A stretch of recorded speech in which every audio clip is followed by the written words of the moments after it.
What's up, everyone? Welcome to our first live stream of 2023, entering year number 13, doing this shit on YouTube. What's going on, guys? Good to see you. We are here to watch the first Raw of 2023. Couple of big matches set for tonight. Austin Theory and Seth Rollins and Bianca Belair and Alexa Bliss. And I'm not ruling out a title change in one or both of these matches. And I think it's very possible we could see Cody return tonight as well, based on some of the cryptic things he was saying in last week's year in review show. So we're here to do that. Sorry, I'm coming up just as Raw is hitting the airwaves here. So I'm going to cruise over here to the USA Network as whatever this show is that's wrapping up. Iced Tea and Friends is what I like to call it.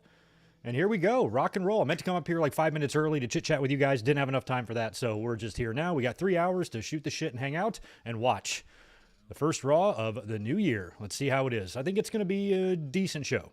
It's not up against too much football or anything like that tonight, so it should be all right. No, Jake, no watch-along for Wrestle Kingdom on Wednesday. I could stay up all night and do it, but probably not. And I'm currently not subscribed to New Japan World. I subscribed to it when Jericho went to New Japan, kept it for like almost 3 years, and then canceled it because I just didn't have any use for it. But now I could certainly use that New Japan World membership, but I just don't think it's going to be in the cards for me to really watch Wrestle Kingdom live. I'm going to keep tabs on it and be on social media watching, whatever goes on with Mercedes. But other than that, I'm not considering it a huge priority for me this week. Oh, wow. So the bloodline is here. They're just messing up people. I like just Sammy trying to be the badass. That's so funny. All right, so Solo is just mangling people. Sammy's on the table. The Usos have run out and taken control of the announce booth. This is cool. I didn't catch the city they're in tonight. Where are they at? Looks like the top level is blocked out.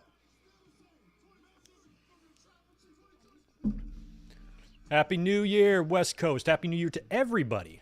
Hope you guys had a great holiday season. Now it's time to get back to business. 2023, back to work, back to school, back to life. No more Santa.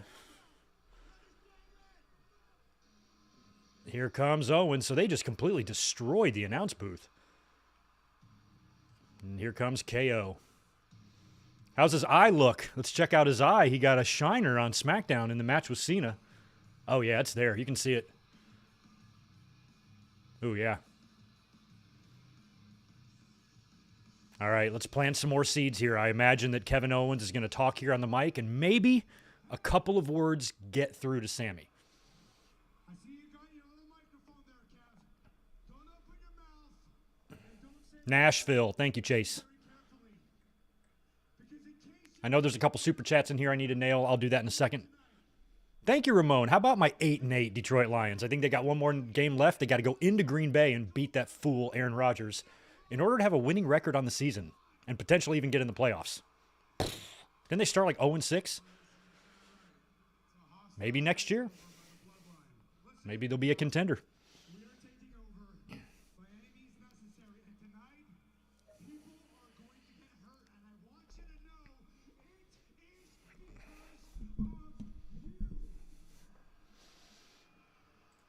Oh, sorry. Trying to move me over a little bit. There we go. Just trying to center myself a little better for you guys. There we go. All right, Chase, you're a Packers fan. I always had no problem with the Packers, even though they're rivals to Detroit. I like Green Bay. I like the city. I like the history of the team. But Aaron Rodgers is so unimaginably unlikable. And Brett Favre is made a mess of his life, too. So it's like, looking back now, it's... Oh, here we go. I remember them for Reggie White. Put it that way. Oh, God, Adam Pearce. Are kicked out of the building.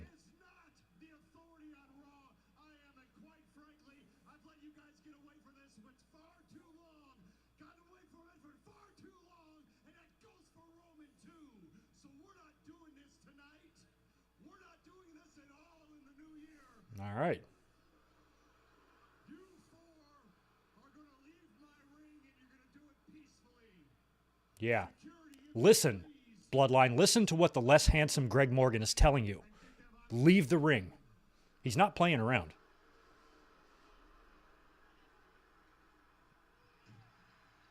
Solo's like, yeah, I don't think so. I like Solo so much. Stud.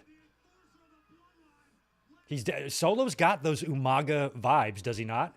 He's got that whole thing. He's a little bit smaller, but he did do the Samoan Spike, right? Or he does that. He's got Umaga in him. I wouldn't even mind seeing some face paint. Bring in, what's his name? Alexander Abrahams Gonzalez or something. What was Umaga's manager's name? Alexander Abraham Gonzalez, something like that.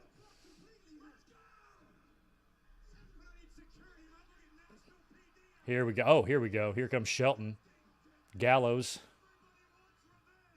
Cedric, and is it Streets in there? Profits are in there. Oh, there's Montez. I'm like, I didn't see Montez. I see him now. Oh, Mustafa's in there too. All right. Elias? Is that Elias? All right, what are we going to have? Some big 10-man tag shit or something? Nope. You guys are not getting out of Dodge that easy. No. As a matter of fact, you're not getting out of Dodge at all. Is one of them hurt? Jimmy didn't. It might have been Jay. Looked like one of them was taking a while to get over the barricade. Maybe they're just selling, hopefully. Last thing we need right now is an Uso injury.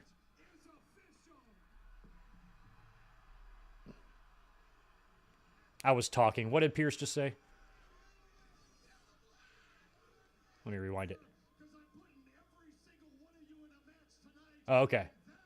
He's putting every one of them in a match tonight. Okay. Look at Byron. Clueless as ever. Hey, Armando Alejandro Estrada. I was close. Alexander Abrahams Gonzalez. That's his name now. Bliss will challenge my guest, the Raw Women's Champion, Bianca Belair. What's up, Bianca? Watch out. Watch for some sort of pre-match angle here. Alexa Bliss's actions 2 weeks ago. How has her Remember what Samoa Joe and Wardlow did changed your relationship? on Wednesday? Byron, I am no victim. And after tonight, I don't want to talk to or about Alexa anymore because as far as I'm concerned, our relationship, How does your ear hold now she can blame an earring that size? all she wants, but we all know that Alexa is her own person. She's going to do what she wants, when she wants, and nobody's going to convince her otherwise. So, Alexa wanted this match tonight. Well, I want to prove why the Raw Women's Championship belongs with EST or WWE. I strongly dislike the way women trash talk.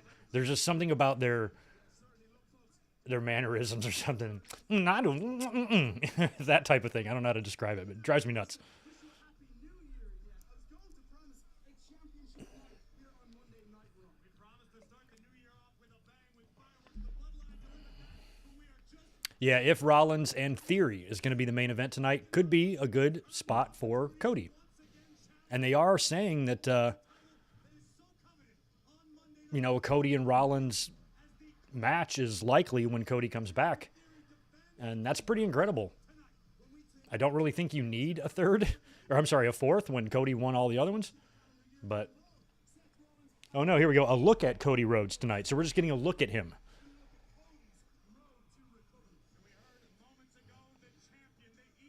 That would be a great thing for them to do, like an update on Cody's recovery, and then at the very end, he delivers a personal message. Not only is my recovery going well, my recovery is finished, and I'm here. And then his music hits, and he comes right down the aisle. That would be cool.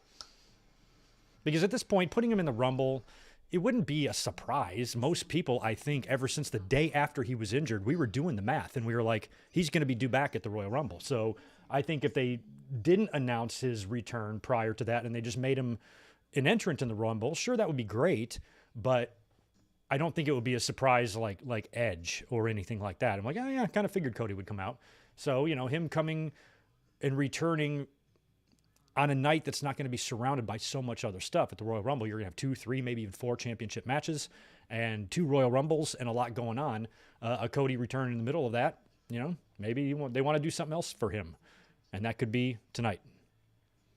Now that we have a commercial, let me cruise over here all the way back to George Morris, who was the first one to chime in with a super chat earlier on. Thank you so much, my friend. Hey, Greg, how are you doing? And how is Tito? Happy New Year. How bad will WWE be in 2023? Any news about Cobra Kai Season 6? And who do you have making Super Bowl? Oh, wow. Tito's great. Little spaz. He's asleep right under my feet right now. He's good.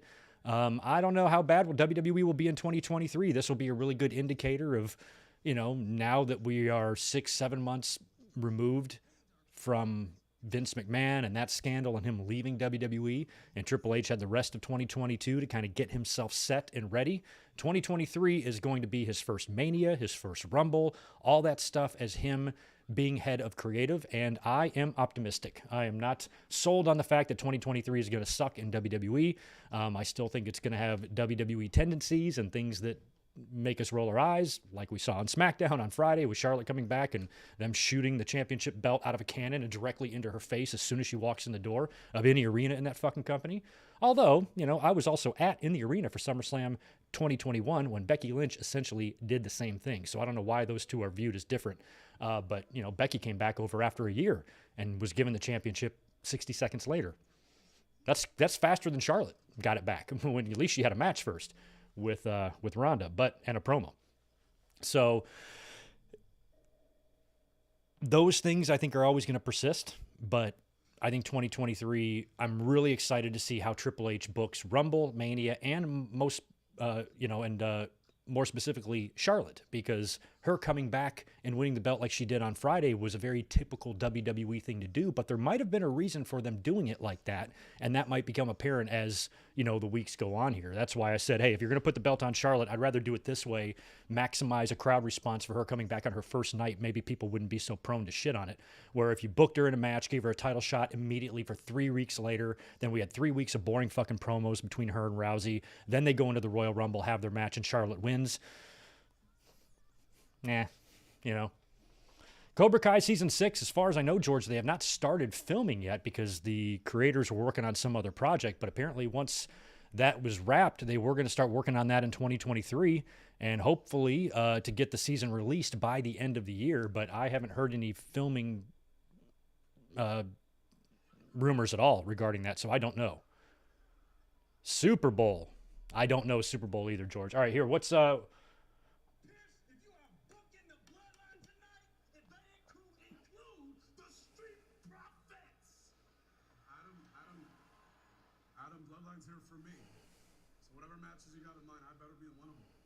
Wants a piece of the bloodline, but there's only 4 of them tonight and a whole lot more.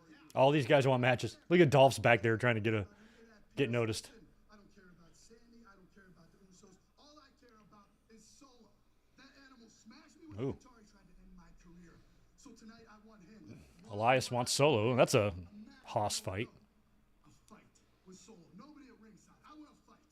Well, if nobody objects, then I think I got the answer to that. How about you and Solo one-on-one? We're in Nashville, Music City, USA, in a Music City street fight. Music City street fight. Great. Isn't that the same thing? What did they do with Elias and Strowman? Wasn't that like the marching band match or something? And Kevin Owens. Easy. Want to get their hands on him. I understand that they're walking around here wielding too much power for too long, but it's a new year in the WWE, and it's time that we all start acting like it. Okay. Thank you very much, gentlemen. Okay, Adam Pearce. Lay down the law. What's up, Mike Witt? 4 months of family for you. Hey, Greg in chat. Imagine Greg Gagne come. What is your obsession with Greg Gagne? I know you love him. He's your boy. He's a charisma fountain, that guy, I'll tell you. Deshaun, what's up, bro? Thank you so much for being here. Happy New Year. Appreciate that $5. Hey, Greg and crew, Happy New Year. Hope everyone had a great holiday. I'm watching Raw and Monday Night Football. Here's to another fantastic and successful year of content. Thank you so much, dude. What is the Monday night game tonight? It is Cincinnati and somebody else. I don't even have it on. Who's this guy?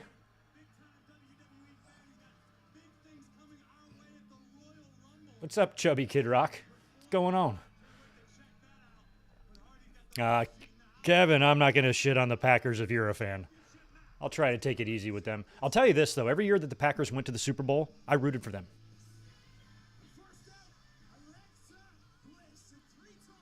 So this is matches happening now. Okay.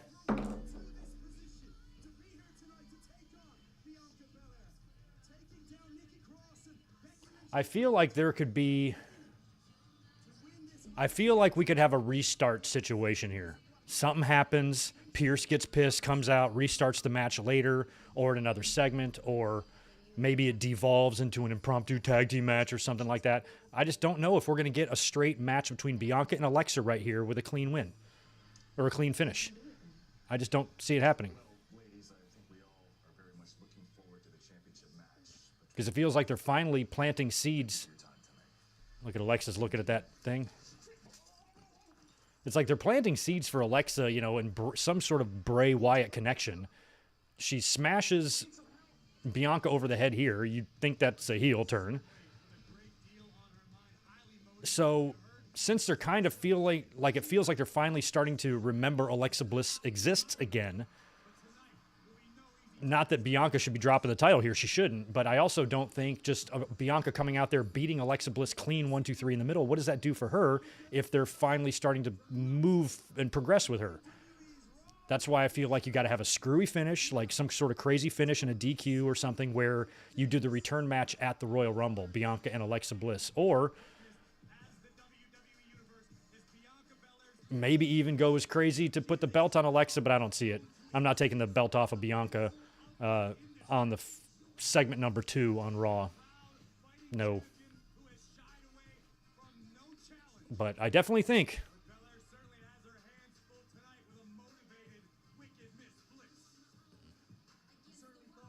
there could be more than this than meets the eye, but I could be wrong.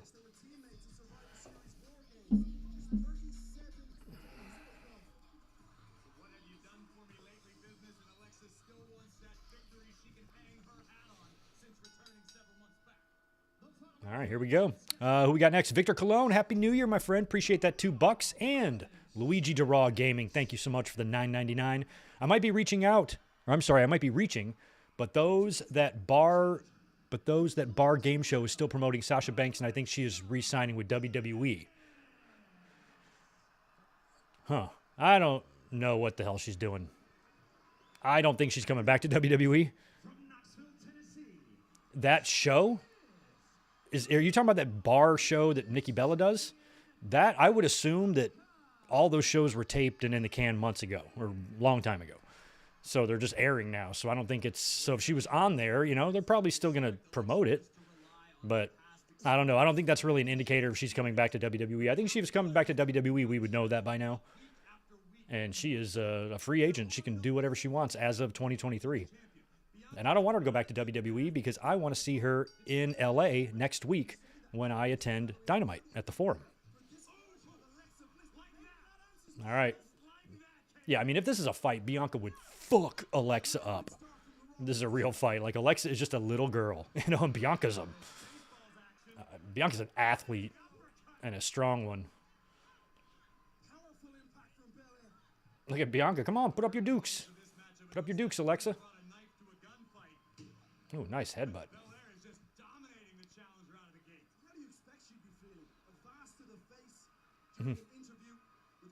I like Alexa kind of getting a little weird. I really loved it when she was first starting that stuff with Bray Wyatt and her hair was all messed up, you know?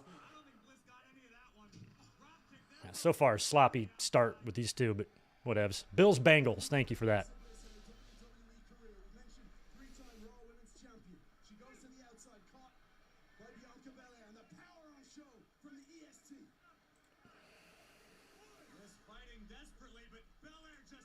Did I hear about Jeremy Renner? I have no idea who Jeremy Renner is.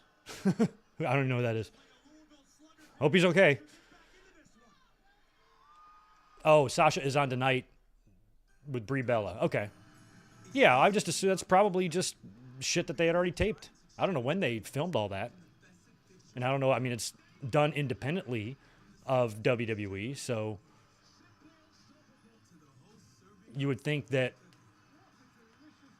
if it was filmed after she negotiated her release in the summer, because you remember the release just meant she couldn't do anything wrestling related until the beginning of the year. She could do other shit, so maybe they filmed that after that release was done. She was able to come on the show. They'll probably call her the artist formerly known as Sasha Banks or something like that. I wouldn't put any stock in that at all.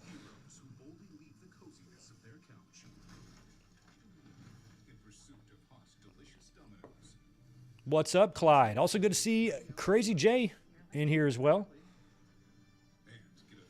Renner plays Hawkeye in the Marvel movies. I don't even know who Hawkeye is either. I'm a bad superhero person, guys. I don't know shit. I've seen the Deadpool movies, but other than that, I don't watch any of that stuff.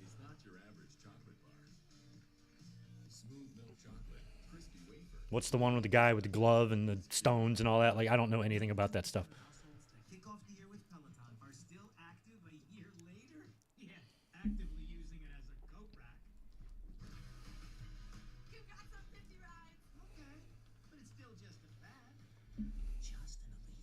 So he's just an actor that got injured? I don't know why that's even relevant. But get well, Jason Renner, Jeremy Renner.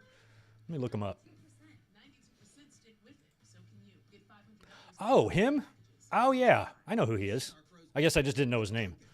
He's been in shit. Oh, okay.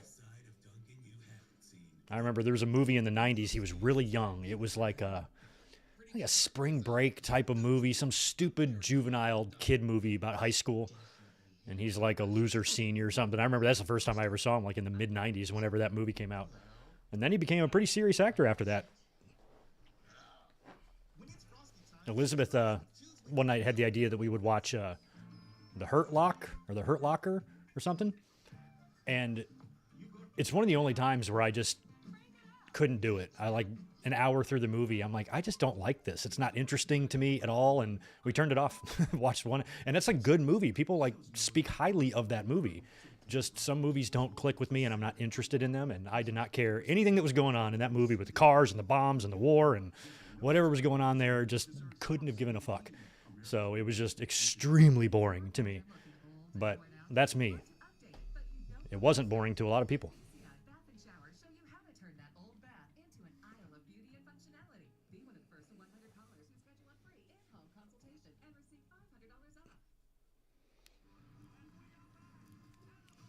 Red Raven Rucker, getting over pneumonia, my friend. Man, hope you're doing all right.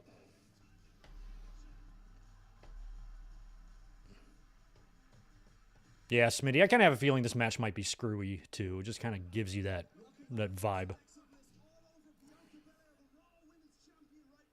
Damn, Clyde, 3 independent short films last year and 4 this year.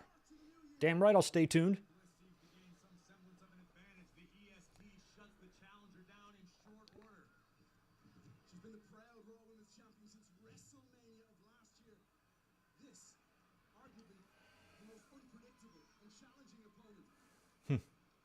Luckily for Belair, there's a lot of tape on Alexa Bliss. Bliss's exploits Oh, nice. in WWE are very well documented. No doubt Bianca has done her homework prior to this matchup. And right now, just flexing her power. This match just does not seem good to me. None of their offense has landed on the other. They've missed punches. They've missed kicks. They don't even look like they're doing anything.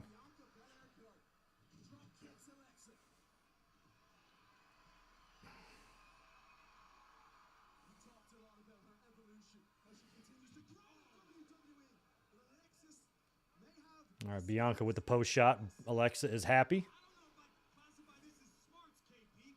Bliss is wasting a great deal of time right now. This is the first time she's had the champion down and potentially out. And Bliss is showing off for the WWE Universe.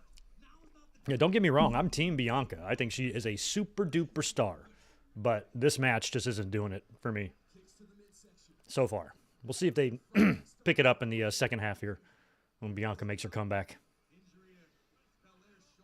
Crazy J, you missed the opening. The Bloodline opened up the show, beat the hell out of everybody, tore up the announce desk, and kind of took over the show.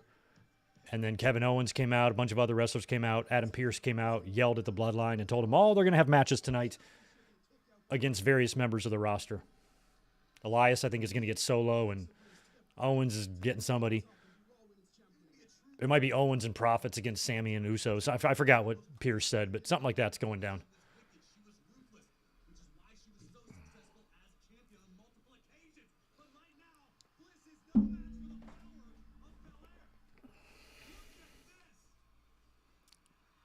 She's so strong.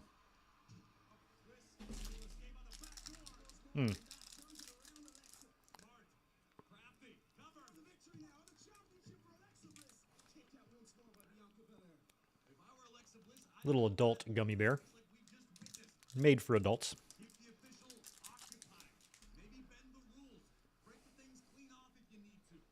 Yeah, I was right.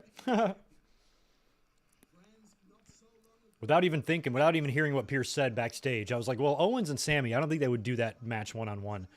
So it's probably going to be Owens and the Profits against the three of them in a six-man, and that's what we got.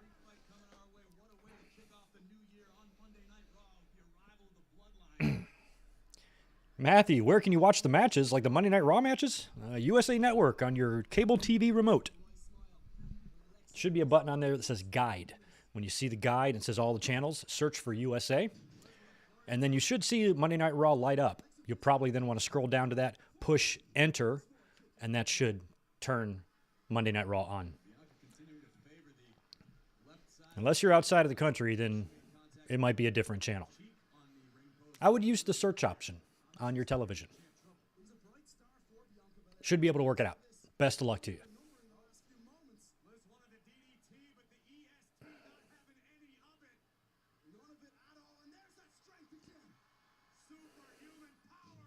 Big suplex.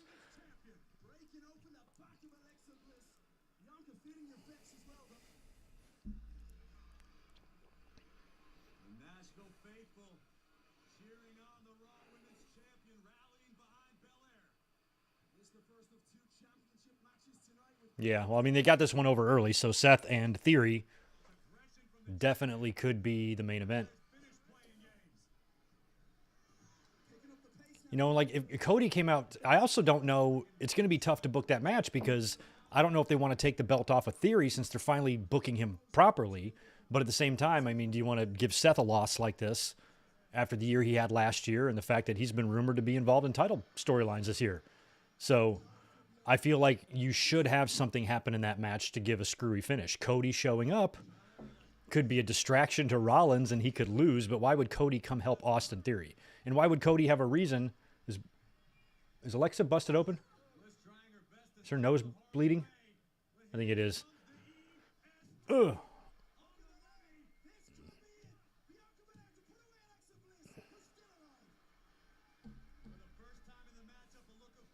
Oh, Bianca's got blood on her ear. It might be from Alexa's face. I know Alexa has already had nose problems. I know she's had some septum operations and things like that, so hopefully that's okay for her.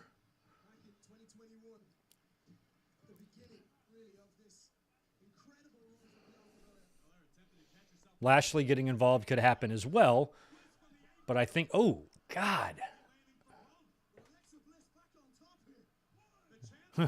Yeah, Alexa's struggling with that bloody nose. And we go to commercial. The Juliet, we are doing a watch-along this coming Sunday. I have got to decide on that. We're doing a Royal Rumble. You're welcome to hit me with some recommendations. I kind of had one in my head. I just can't remember. I want to do like 90 or 91. I definitely want to do one of those.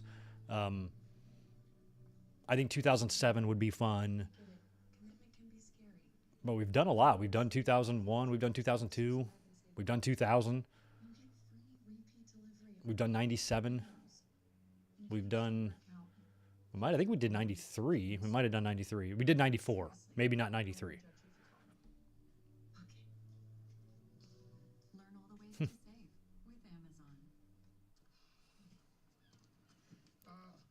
Ooh, members only watch along. You know, we could. Do I have time to put that together? What am I doing? I got a busy day Thursday. I was about to say we could. Oh no, it's Wednesday.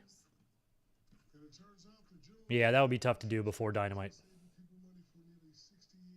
Oh, that girl. I like that girl in the commercial with Shaq there. She was the warden in like the last season of Orange is the New Black.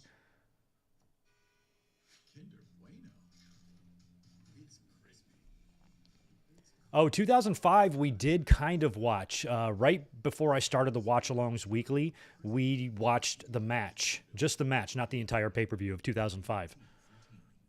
Yeah, in 2000, we just did last week. Or 2 weeks ago. Members only. By the way, channel members, this is to you. If any of you have Instagram or Twitter, and I am not following you on there, drop your handle in the chat, and I'll make sure I go over there and do that. Because I want to make sure I follow all the members. But sometimes I miss them or don't get to everybody.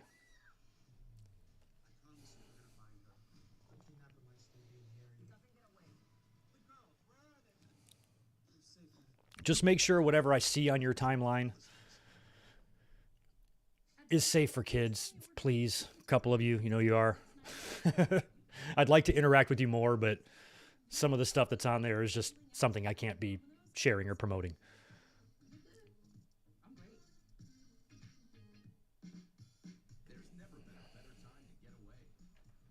Did we do the 2001 Rumble? I thought we did, but maybe we did. I think what I've done a match watch along on that. I remember doing that in my old apartment. I think we just did a 2001 match watch along when I was still kind of tinkering and toying with live reactions and watch alongs, trying to figure out how to do them and how they'd look right. That was one of the early ones. So we could do 2001 one year for sure. But I have seen that pay-per-view a lot in the last couple years. I've done it for reviews and did the watch along, and there was another reason we watched it as well. So I've had a lot of, I'm just over 2001, even though it is tied for my favorite Royal Rumble along with 1992, which essentially we've also done, I believe, 1992. So I'll look through the Rumbles, but I do like the 90 or 91 idea. 90 is Hogan and Warrior. 91 would be Hogan winning again. And the Warrior Slaughter championship match.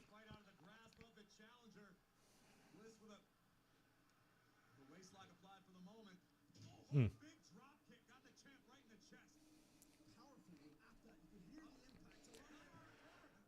2008 Royal Rumble, possibly. I just don't remember anything about that Rumble. I kind of do. That's the one at Madison Square Garden, right? Where he showed up and surprised. Yeah, I guess that was a good one. I just thought 2007 was a little better because I think that had Cena and Umaga, and it also had the great finish of the Rumble. I think it was Shawn and Taker, right, at the end. I think I'd rather do 07 than 08. Although the 2008 Royal Rumble was the first pay-per-view I ordered or that I watched in HD when WWE started the HD stuff. It was still only 720p, but back then it was a pretty big deal. I was amazed by the clarity. I'm like, look at this. Little did I know it would get 10 times better than that.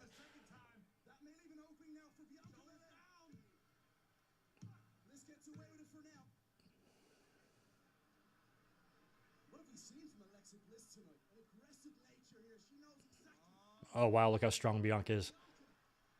Oh, is she going to KOD her? Nope.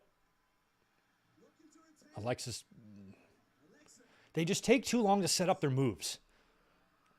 Like they have to stop, set, and then go for it. And it's just like, it doesn't look good. Alexa lacks no explosiveness at all. She has none. Bianca's got some.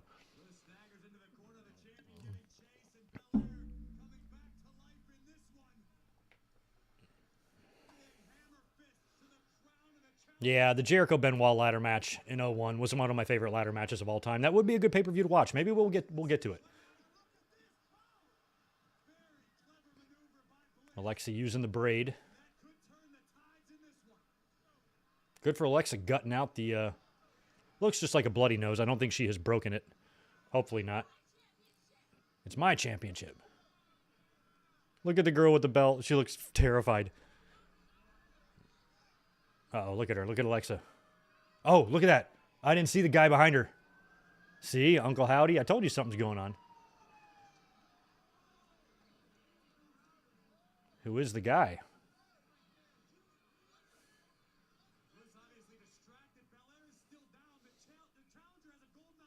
Oh, look, there's another one on that side. There's a couple of them. There might be one on each corner or something. There's definitely two of them out there. Oh, she's going to go to the top of the moonsault and see it. Yep, look, she sees him. Now Bianca's going to hit it, KOD her right now. There's another one. Now Bianca comes from behind. Boom, KOD. Nope. Bianca's taking too long.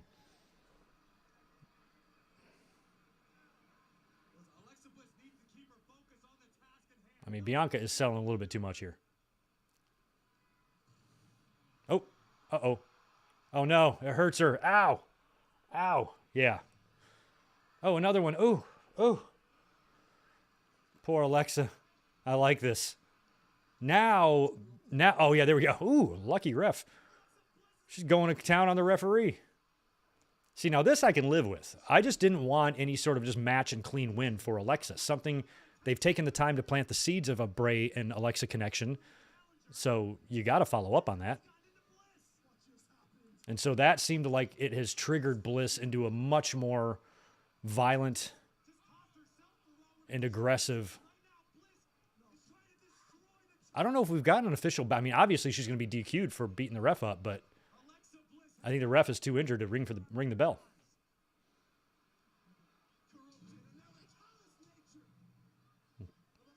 So what I put on Twitter earlier is that I think one way this match could go is to have some DQ finish and a rematch at the Rumble.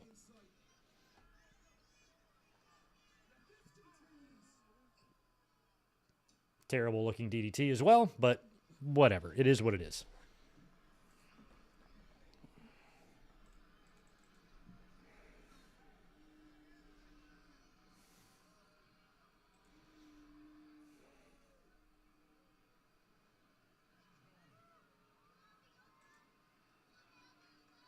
A bloodied and aggressive Alexa.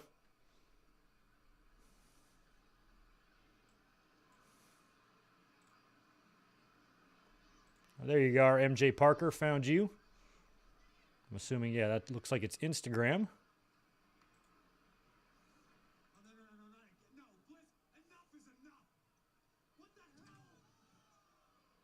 Huh. I'm somehow... That's funny.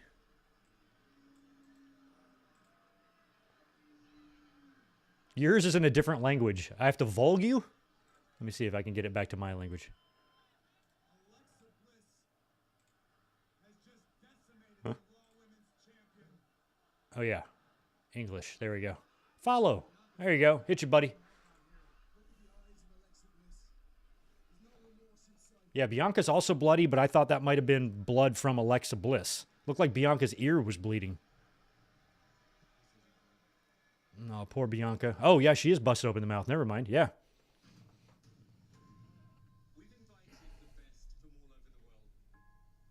Yeah, Keyshawn, I agree with you. That match was driving me nuts at first. Very choppy, slow, uncoordinated looking. Not good work.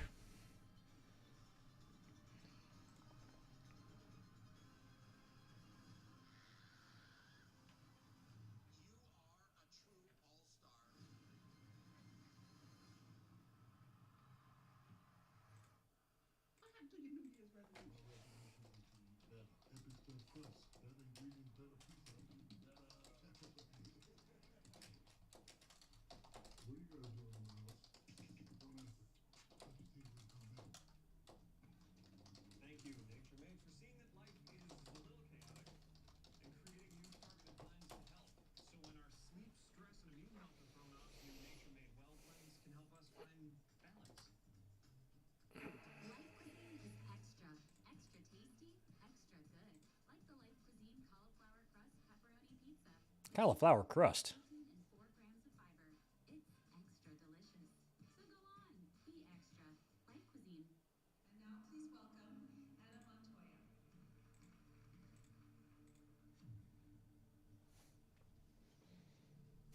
Unpopular opinion, I wish they would bring back the goddess character. This character of Alexa is kind of stupid. This is my favorite rendition of Alexa. The goddess character, everybody does that. Every woman's a goddess. Every woman's a queen. Every woman brags, I'm better and prettier and better than you.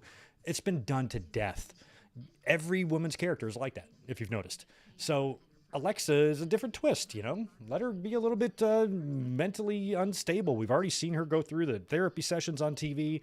The Bray Wyatt stuff from a few years ago was one of the more interesting things that I thought they were doing with Alexa. It had made me take notice of her because even though I liked Alexa and everything, she didn't stand out as an elite, women's wrestler to me. I always considered Becky and Sasha and Bayley and Charlotte and two tiers over her. But she still made her own way. She still won some championships, but she had zero uniqueness to her whatsoever. So this adds a unique dimension to her, and she's doing something that, not many women have done and gone in this direction. Even when you do have a woman that's a little bit wild, like somebody like Nikki Cross, they strip her of that, and they make her a damn superhero. But I just don't think like what the goddess character would do that would be more interesting than this. All the goddess character would do was just have random feuds with women and same promos, same everything. This gives you a little uncertainty. It also cross-promotes, on the two brands. You've got Bray Wyatt, who's not said a thing about Alexa Bliss at all or referenced her at all, I don't believe, on SmackDown since he's been back. But you have all these little teases on Raw there where Alexa is somehow being, perhaps controlled by that. And eventually, when they're in the cell, here's the Sasha Banks right here. Here she is. Interesting timing. That's going to air tonight, right before she appears for another wrestling company. But yeah, that dumb show with those people, Sasha Banks being on that would be literally zero indicator to me of where she's going. I don't think that matters at all. But WWE, probably also wants to keep the relationship with Sasha decent, knowing that they could perhaps get her back one day. It's not like she's old. She might want to do something like Jericho did, travel around a little bit, wrestle different places without locking herself up in any sort of a multi-year deal anywhere, play around for a year, and then maybe go back to WWE. But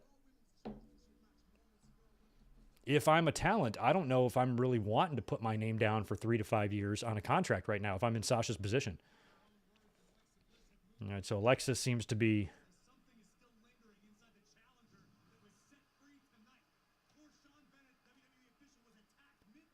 And the funny thing is, I don't think it's Bray Wyatt, so to speak, per se, doing this to Alexa. It's the people who are controlling Bray Wyatt are also controlling Alexa.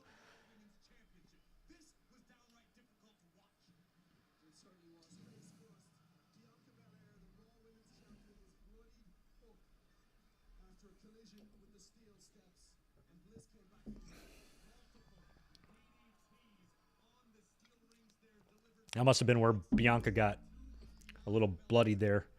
But they didn't look like good. They didn't look like very good DDTs.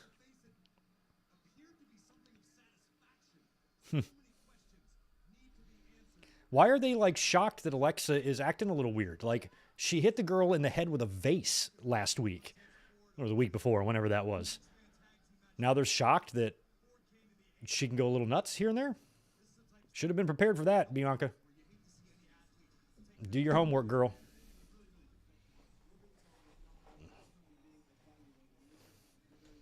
Alexa officially turned heel now? I guess. I thought the heel turn would happen when she smashes a babyface champion over the head with a fucking glass vase.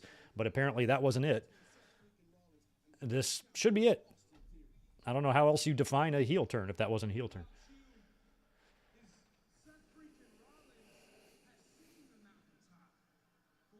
Would love some thumbs up smashes on the like button there if you guys don't mind.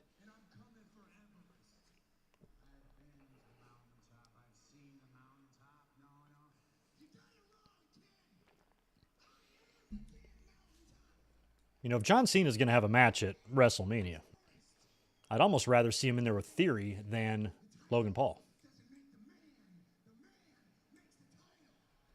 The title doesn't make the man makes the title. None of y'all know what anything makes. Both are true, and both have examples of being true. Sometimes the title does make the man, and sometimes it doesn't. How confident are you, Austin? Kathy, my confidence is at an all-time high. And why is that? It's the new year. New year, new me. That's what everybody says, right? Not me. 2022 was Austin Theory's. Somebody said, hey, Greg, tell me your favorite person in all of WWE right now. Kathy Kelly. That would be her. He wanted to pick a fight with the bloodline. And when he least expected it, I dropped him. I guess that just clarifies that Seth freaking Rollins is the past. And me, well, everybody knows. I don't think Uncle Howdy is likely Bo Dallas at all. I think Bo Dallas could be a part of this. But bringing Bo Dallas in, who hasn't been in the company in years, and when he was in the company, he was a complete and total utter joke. Bringing him back after all these years as a major character like this doesn't seem likely. That seems a character for Bray Wyatt, not Bo Dallas. I would love to see Bo get involved in this, but I'm not sure if he's going to be the mastermind pulling the strings. That would be an awfully big push for him upon re-entering the company after all that time, after really not having much of a run there at all. I know he was NXT champion, but on the main roster, he was literally nothing. Completely useless in every way possible. In WWE's eyes anyway, even though he had buttloads of talent. They just didn't give a shit. And he wasn't presented as anything important at all. So I don't know how you make it him. That's why I think Uncle Howdy is going to be Bray himself. All right, Elias is in Nashville. Hopefully dedicating this one to his brother Ezekiel. Hope Ezekiel's doing well. Shout out to Ezekiel. Miss him. Miss his presence, his charisma, his clean-shaven face. Miss all that.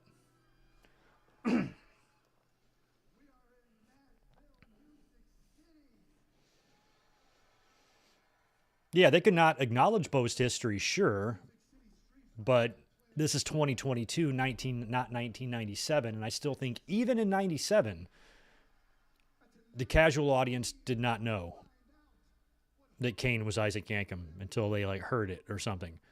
But it's going to be hard to conceal Bo Dallas. Plus, they're probably going to want to play off the fact that he's Bray's brother, you know? They're going to want to make it be known that it's him. Otherwise, what's the point of bringing his brother in?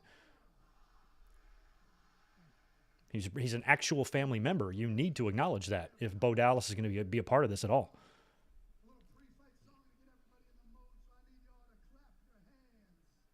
I laid out a whole scenario on the podcast on Saturday where I thought it would be cool if at some point it was revealed that Bray Wyatt was Uncle Howdy. But then the question would arise, well, who was Uncle Howdy when he attacked Bray Wyatt? If Bray Wyatt is Uncle Howdy now, and maybe you can even have Bray Wyatt really confused, like he doesn't know. I swear to y'all, come out on the mic, tell the fans, I swear I don't know what's going on. I don't know who that man was that attacked me in Uncle Howdy. I have no recollection of putting the Uncle Howdy costume on. Like maybe something happens, he has a loss of time, somebody is manipulating him or mind controlling him to do shit, but he doesn't know who they are. He doesn't know who the other Uncle Howdy or perhaps Uncle Harper when we see him. He doesn't know who he or they are. And he's maybe going to set out on a mission to get to the bottom of it. Like, who's doing this to me? Somebody's messing with me and doing something to my mind. And maybe that's when Alexa Bliss can approach him or something and be like, yeah, I'm having these same problems, you know. And then Bray can be like, this is definitely something with our past. You know, this is something we need to figure out what's going on here. And maybe the two of them can go on a caper and find out who are the ones pulling the strings and doing the manipulation here. And in Bray's case, it might even be crazier because he's doing things that he can't control what he's doing. And so the fact that anybody would have that control over him is a little movie-ish, you know, a little too sci-fi-ish or, I don't know, fantasy or whatever you call it. But, oh, Tito, I wish I could get a picture of that. He will curl up in a ball and he will grab his bottom two legs with his other feet and just hold them like really tight to his face. It's the cutest thing. Good job, buddy. Such a good sleeper. As I pet his face with my foot. Good boy.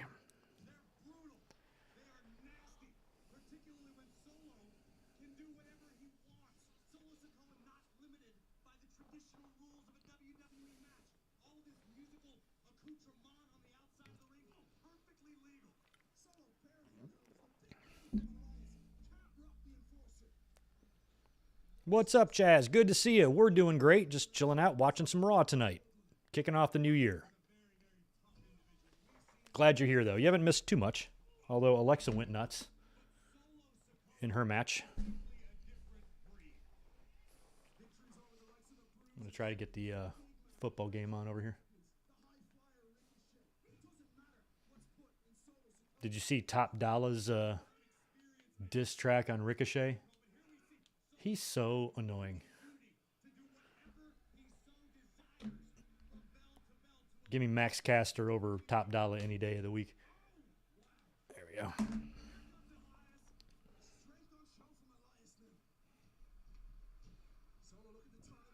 I don't consider Bray Wyatt a bad wrestler. He's not Kurt Angle, but there's far worse than him. I think Bray's had some excellent matches in his career, and he's very capable. We haven't seen him in the ring in a while. The Fiend stuff was a little different. It was hard to kind of wrestle with a gimmick that insane, but I don't think he's really that bad in the ring.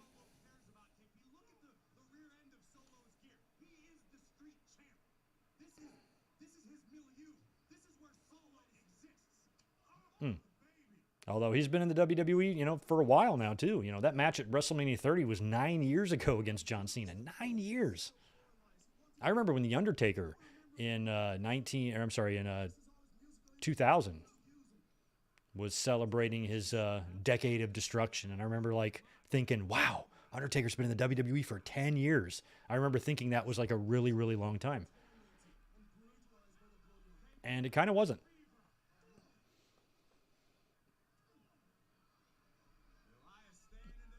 But nowadays, you have so many wrestlers that have spent 10 plus years in the company. Back in the 90s, there was only a handful of guys, just a couple maybe, that had been there that long. The Bretts and the Takers and the Shawns and stuff. But not many else. Now you've got underneath talent. You got people chasing around the 24/7 title that have been in the company 10 years. And that's insane to me. Dana Brooke. You want a stat that'll blow your mind? Dana Brooke has been on the WWE main roster almost as long as Kurt Angle's entire first WWE run. How nuts is that?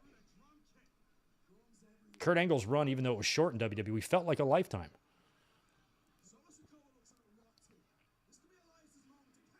Oh, wow. Solo with the bump over the barricade, getting hit by the drum. There's just too much shit to cut yourself on here. Those drum sets are metal and sharp.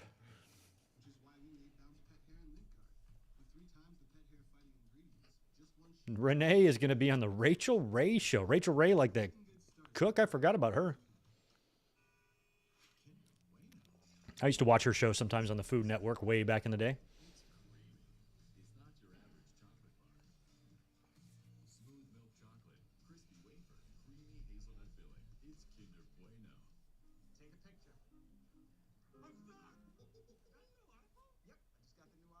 That guy, speaking of Ricochet, that guy in this commercial, he's on Scrubs, and he's the black guy in Clueless. You know what I'm talking about? He looks like Ricochet to me. He's got the same face. I'm trying to think what else he's been in. Scrubs and Clueless is all I remember him from. He was also in 90s movie Can't Hardly Wait. Really good movie. Hilarious. Seth Green and Jennifer Love Hewitt and somebody else. Funny movie. He's in that. But I always thought he looked like Ricochet.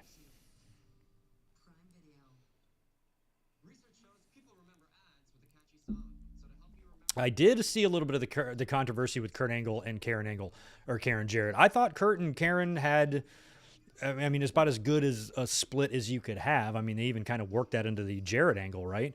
But I think Karen gets a lot of shit from fans because, of course, they don't know anything and understand anything about real life or real relationships. So in their minds, Jeff Jarrett stole her from Kurt Angle. And I can understand how hearing that over and over again from a bunch of fucking morons would eventually make you say, look, idiots, this is not how it went down. I don't owe you any explanation, but here's what happened.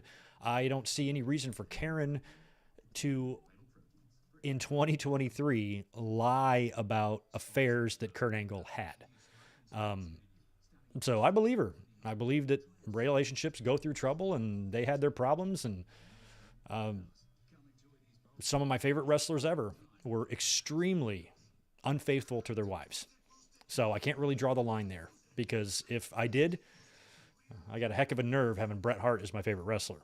He was openly and admittedly multiple times, and many times in his book and his interviews, what a shitty husband he was to Julie. So it's really not my business, to get in there. But I think with Karen, I kind of defend her in this because I just know how fans can be. It's the same thing when Mia Yim took that picture with Austin Theory. Everybody, I would never let my woman do that. I'm like, well, you're never going to get a woman for starters, so let's not even worry about that. But to be, oh, I can't believe it's so fucked up, and oh, Keith Lee must be pissed. You have no idea. They just don't know anything about like trust, relationships, friendships. It's perfectly okay. I've had many platonic relationships in my life. My best friend is a woman. And she gives me a big old fat hug and kiss every time I see her. There's nothing going on, you know? It's not a big deal. But fans just have such simplistic brains when it comes to that stuff that they say the most hateful shit. And Karen probably just got fed up.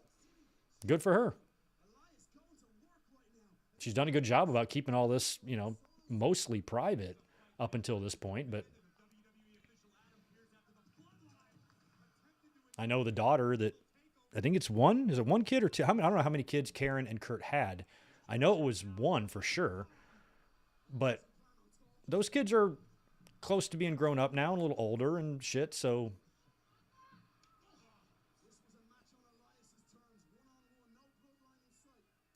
maybe the truth can come out a little bit more. I don't know.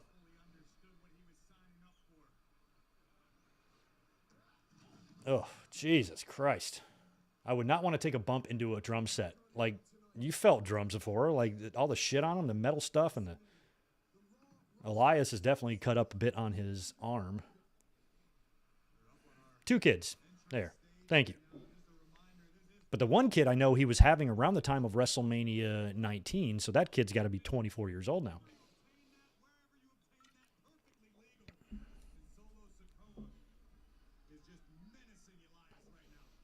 I don't even think it's just them being marks, Keyshawn. I think it's them being stupid and not understanding basic regular life shit that they probably don't experience. All they do is watch other people's lives online and then criticize it and judge them without knowing anything about the situation. It's a story of a wrestling fan's life.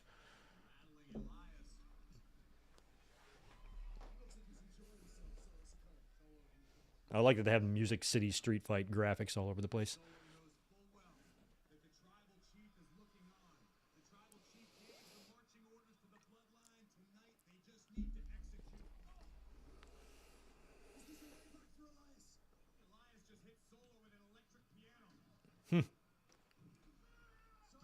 Yeah, they don't even have the gimmick guitars out there, do they? Maybe I saw one, but I know I saw an electric guitar. It's kind of hard to gimmick one of those, I'd imagine. There's a keyboard in there. I remember way back in the day, I used to read in magazines and stuff. I guess, like, I think it was ECW, maybe for like some ECW house shows or something. They were letting fans bring weapons for the wrestlers to use, and somebody brought a VCR, and I just thought that was crazy. I'm like, I cannot believe there's a VCR in the ring. Now it probably wouldn't be that crazy to see a VCR in the ring, but back then I was like, holy shit, that's new.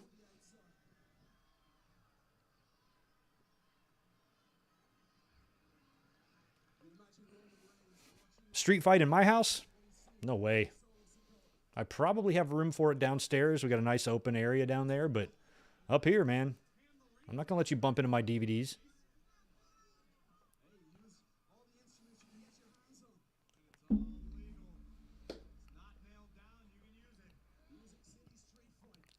I mean, I'm really, Solo's got a little gaff on his head, too. Oh, ref's got the gloves on. Got Elias with a busted elbow, Solo with a busted face. Oh, keyboard spot. Ugh, I would not want to take a keyboard bump.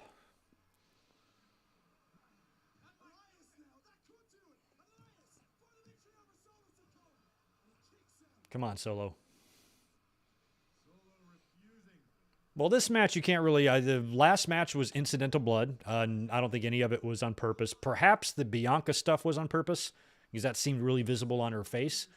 She might have blood capsuled or bladed or something down there. Or it could have just been accidental, like Alexa Bliss's bloody nose was accidental. But in a match like this, with all this sharp shit and taking bumps and drum sets and chairs, you might get scraped up a bit. So I don't think it's a conscious effort for WWE just to throw a bunch of blood at the fans. It's not what they're doing. It's just 2 matches that have happened to have blood, which appears most all of them have been accidental. Bianca, I'm still not sure about, but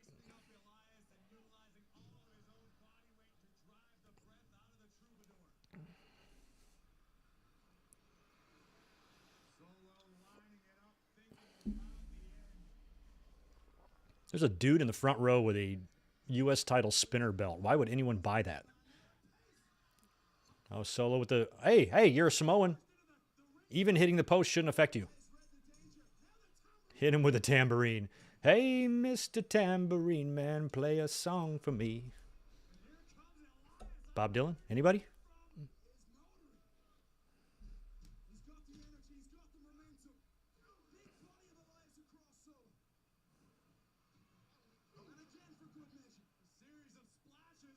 Ooh, Solo's coming in hot. Nope.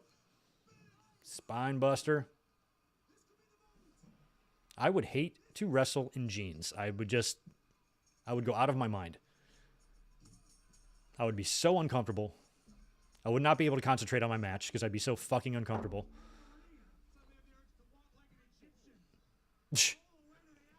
I'm quoting Bob Dylan. Corey Graves is quoting the Bengals. Generation gap. Ugh.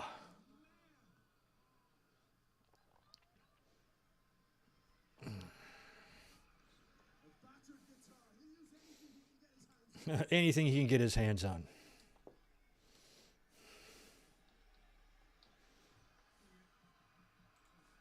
Oh, he's got the buddy. What is his name? Andre or something?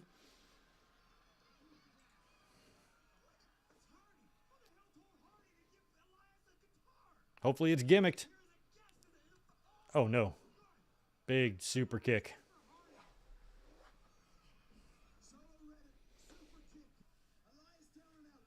Ooh, oh, yeah, I meant to turn on the game, and then I lost track of it. Oh, it wouldn't load. That's why.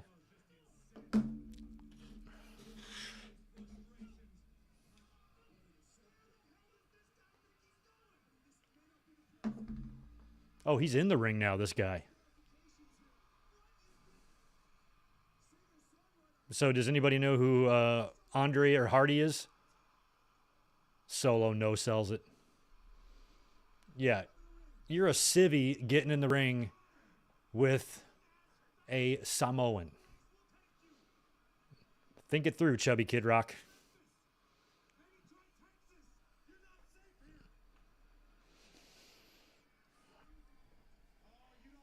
Haha. Juliet. See, I mentioned this before. Girls always say the lowest score first. I don't know why. Juliet, it's 7-3 Bengals. I'm just kidding. But it is true. You all do that. Oh. Samoan Spike. Oh, from the top, Samoan Spike.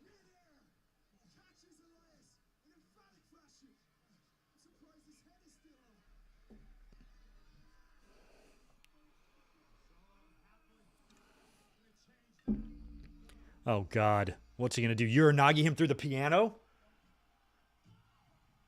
Oh! You could see the dust fly out of it when he hit. That is just a flat back bump on hard oak or whatever the fuck they make pianos out of. Jesus, man. And then the legs kind of collapsed after the fact, which is nuts. God.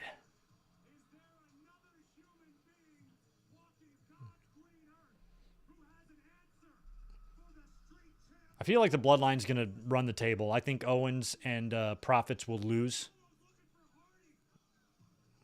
because Owens and Cena got the win on SmackDown. We don't need to see the Usos continue to lose all the time since they've been champions since the 84 Olympics. I think Bloodline reigns supreme tonight. I think they show up on Raw, beat everybody up. Adam Pearce gets mad, makes them have a match, and they win anyway. That's what I would do with the Bloodline. I gave up on I tried to turn my TV on, but my streaming app is just not loading that game for some reason, so I gave up. Hopefully whoever is injured is okay.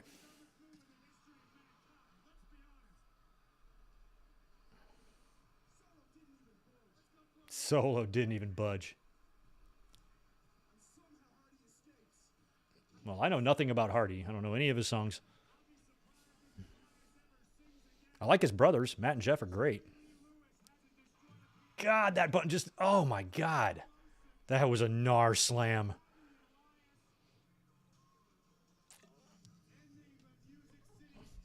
I like Elias, too.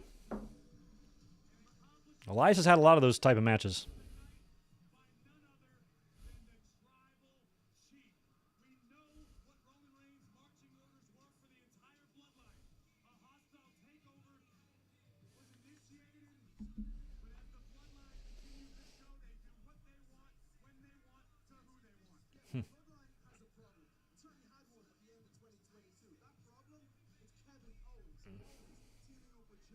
I mean, it would be a cool story, you know, even if it takes a while, that Kevin Owens is going to be the one to ultimately maybe dismantle the bloodline.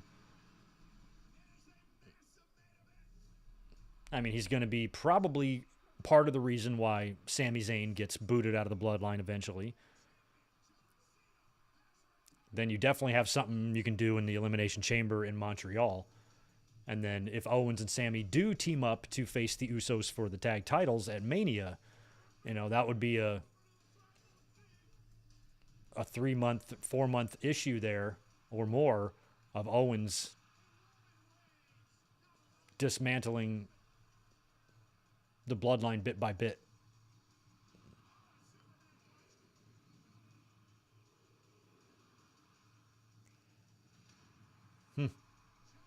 John Cena, that.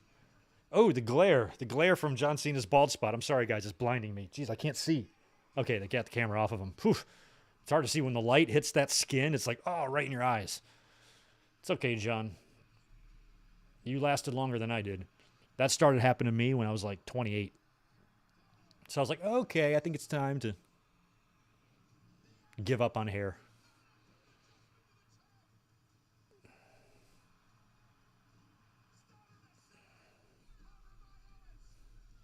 Favorite guitar bump in wrestling history, Chris Minor? Probably one of my best favorite childhood memories ever. The final Saturday night's main event that I watched as a Michigan resident in Detroit about 2 weeks before I moved to the South was October of 87, when it was Savage and Honky for the title. And Honky lost via DQ, and then him and the Hearts held Savage up, and he just bashed Savage right over the head with the guitar. Kind of the first time I think I had ever seen a guitar shot. It's the first time I've ever seen one like that on the head. Before they gimmicked the shit out of them, where now guitars explode when they hit you. This thing hit Savage and just left a hole the size of his head in the back of it. It looked great. And that was the night that the Mega Powers were born. So I'm going to go with Honky and Macho, my favorite guitar shot, I should say, in history. When is this Ric Flair shit on? It's on now, isn't it? Has anybody watched this? Elizabeth and I have not watched this yet, but we probably will. I'm just over Ric Flair, man. So over him. Like, I'll always respect his body of work and his career. I respect nothing that he's done in the last 20 years, you know? Or at least the last 15.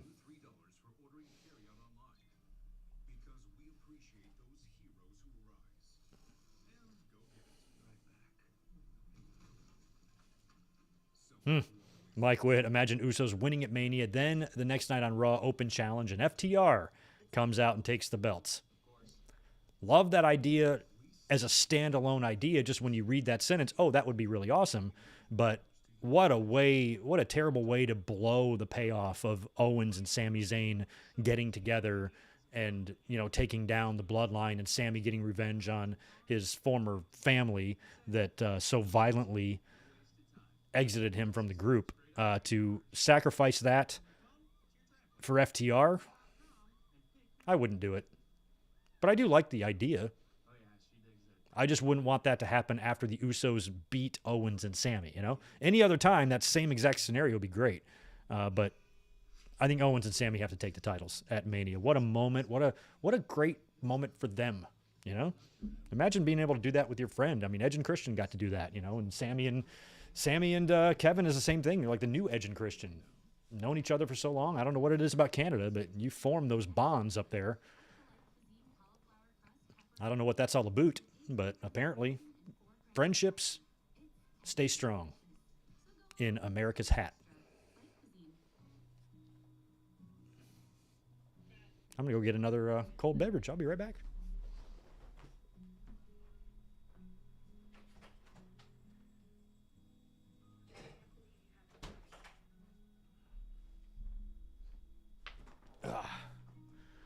right, we got commercial.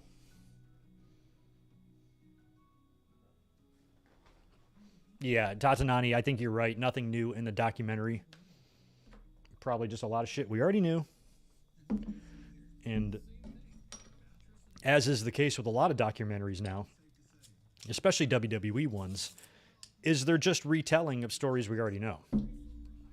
Just with updated talking heads and updated highlights and things like that. But essentially, same story.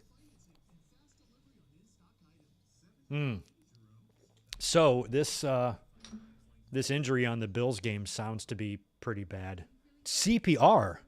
Oh, yikes. Yeah, ambulance on the field. I just thought somebody broke their leg or got a stinger or something. Oh, that's horrible, man. Well, I don't know why my TV over here doesn't want to pull up, but that's a shame.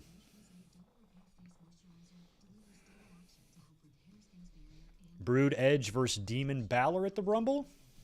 I'd be into it.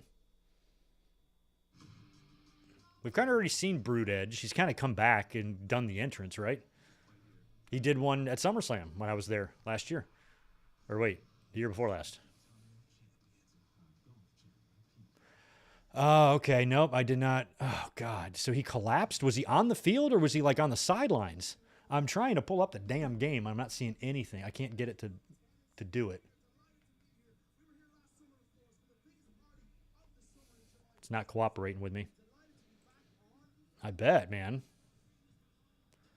Oh, okay. So he made the tackle, got up, and went right back down.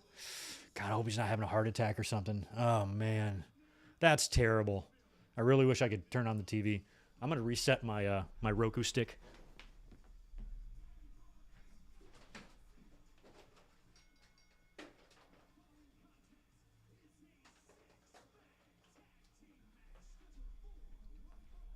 There we go. Oh, wait. I meant to unplug.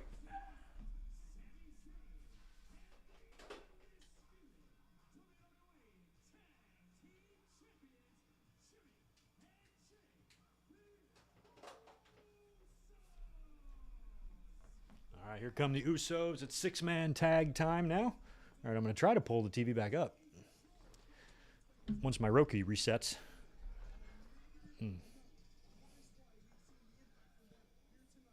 Oh, man, that's just a shame. I really hope the best for that kid, man. Trying to see if anything's trending on it.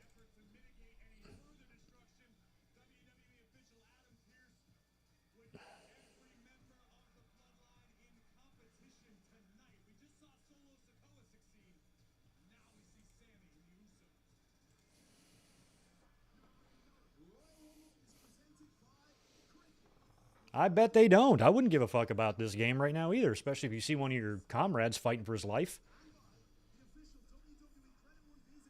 All those wrestlers that had to go out there and work when Owen died, you know? It's messed up, man. I can't remember too many times where we've had like actual deaths on the field and how many times the NFL has had to deal with that. But I don't think there's been a lot of them. And you don't know what to do in that situation. I mean, you got to ask everybody to go out there and play after being shaken up so hard, you know. But you got to get the game in too. You can't just like call off the game and then just say it's over. You have to at least make it up or something. Yeah, my ESPN just does not want to load. I don't know why. Luckily, my USA is working just fine over here, but my TV's being a butt face, so I'm just going to shut it off.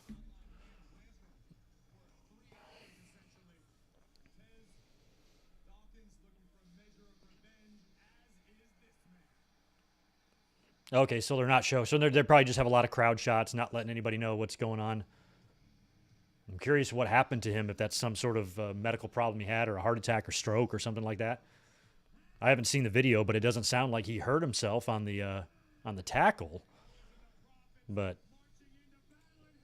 I haven't had a chance to look on Twitter. So if anybody has a video of that and they want to shoot it over to me on Twitter, you can do that. Oh, here, I see it now.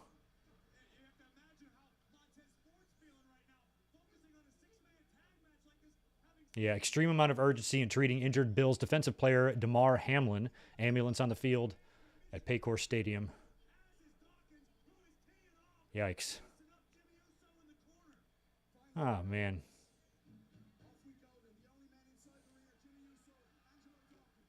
Sucks. All right, so we've got six-man action here.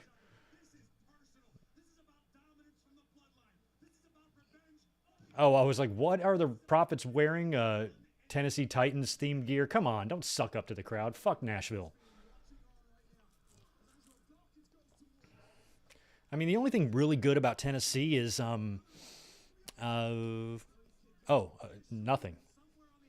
Sorry, I thought there was something good, but there's not. I'm kidding. They do have some good camping out there, out in the Smokies. Never been to Nashville. Never had any desire to visit Graceland or anything like that.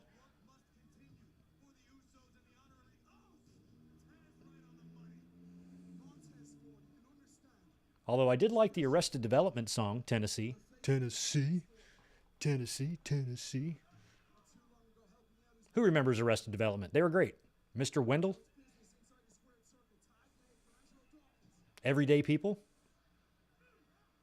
I liked him. He got hit in the chest in the tackle. Okay, so it might have... Oh, yeah.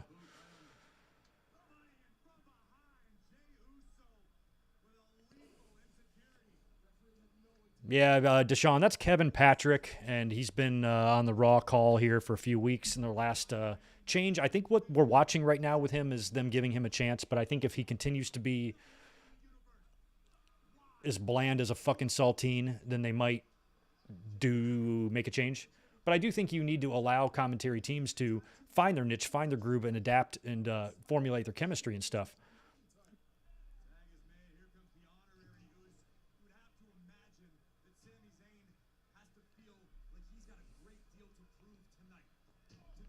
They just said the game is temporarily suspended. Okay.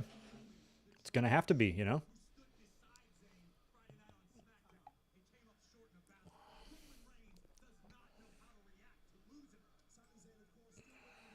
Man, that's such a shame about the football game, man.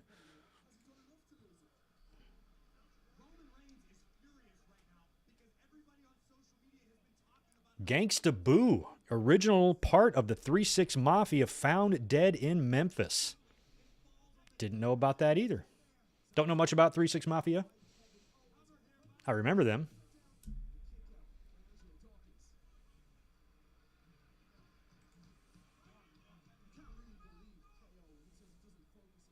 He might be worse than Tony Schiavone. No way. Tony's awesome. I like Tony. Tony is memories. Tony is nostalgia. And Tony has not lost his groove the way Jim Ross has. Schiavone still sounds largely the same. Still is pretty fun-loving. Still goofs off on commentary like he always did. Schiavone is Schiavone. Jim Ross does not feel like Jim Ross. But Schiavone still does, and I don't have any issue with Schiavone. I forgave him for the butts and seats thing. No big deal. It's competition. What do you want? Oh, look at that. Montez is mad? I didn't catch why Montez is mad.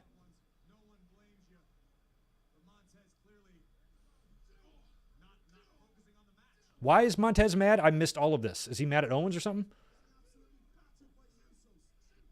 Why is he so pissed? Why is Montez so pissed? Did Bray Wyatt get to him too? Oh, he might be upset about Bianca. Maybe that's it. Maybe he's just not focused on this. He's focused on his wife.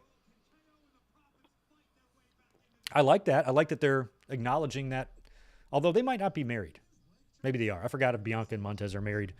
They're at least engaged. Yeah, Joseph, and that's another thing too. You know, in football, you got to go out there. The theme of the game, the whole point of the entire game is to kill the guy with the ball. So it's really hard to do that, I would think, and go out there with that type of aggression and killer instinct when you just watched one of your friends drop dead. Yeah. Suspend the game. Call it off.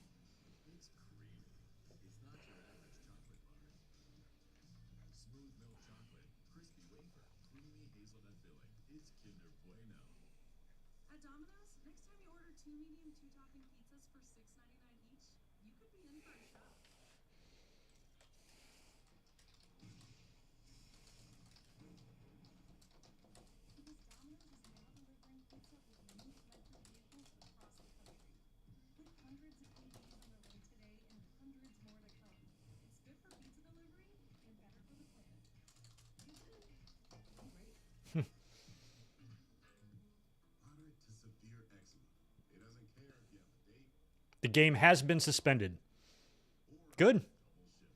We were just talking about that. I don't know what you do in that situation, you know. Hopefully, this guy is fighting for his life. I mean, we still don't know if he's going to die.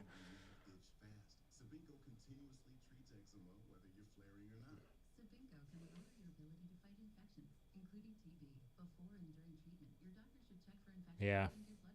24 years old. It's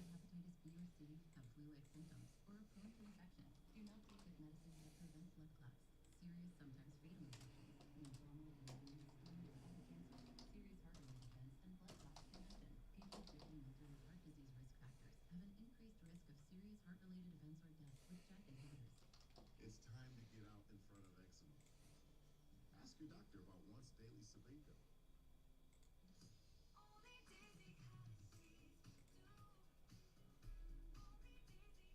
Okay, so the game is suspended right now.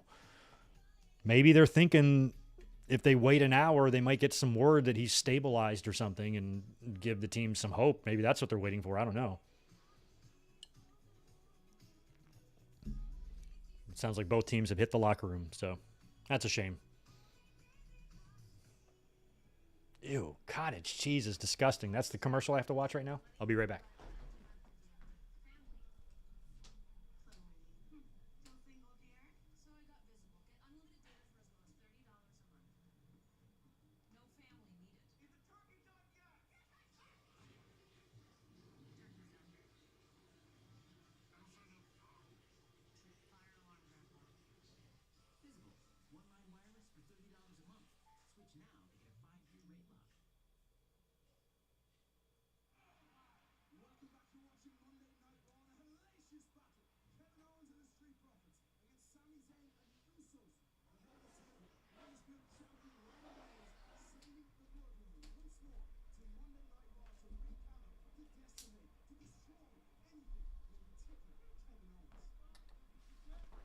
All right, we back. Yeah, I'm going to be really thinking about, what was his name, DeMar, right? DeMar Hamlin. I still haven't seen the video of his tackle. I don't even know what happened. Just kind of know what happened.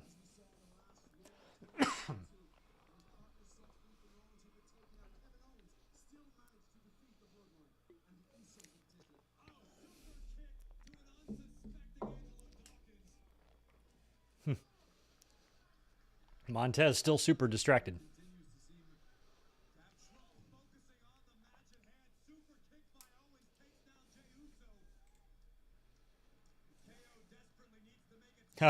Hey, Clyde, thank you for tagging me in that Jerry Lawler post, but Jerry Lawler has blocked me. I cannot see what he posts. And I'm actually okay with that because I don't like Jerry Lawler. But he blocked me. Probably on the account of me not liking him. Oh, there's Montez waking up now. Oh, and he did a suck it too? He crotch chopped on his way?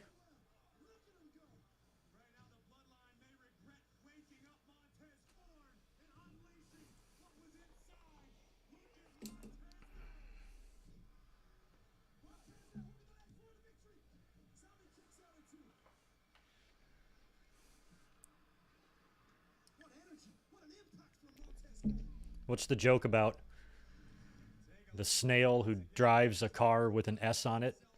So when he drives by people, they'll say, "Look at that S car go." I'll be here all night.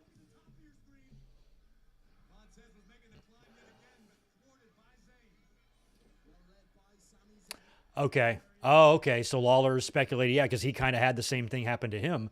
That it might. I was gonna actually just ask that same question. Can you go into cardiac arrest due to blunt trauma on your chest? I never knew that was possible, but I guess it probably is. You get hit hard enough or in the right way, you could definitely do some major damage.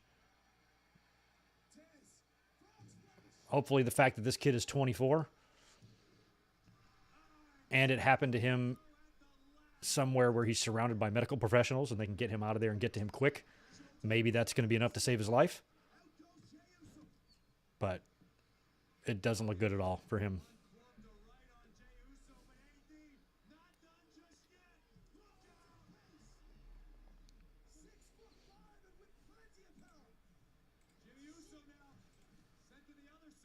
Okay, here. Thank you for that, Mike. I see it now.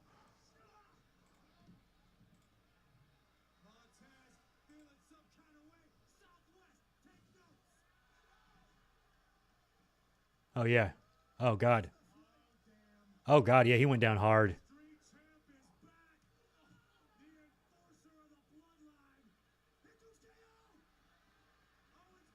Yeah, see, he's up. He's wobbly as shit there.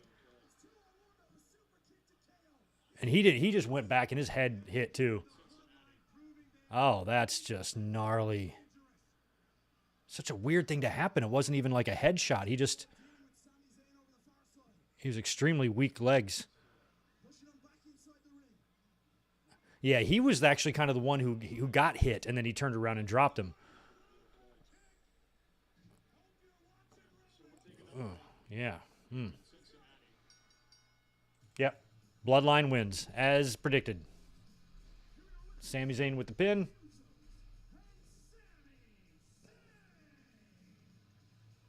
Yeah.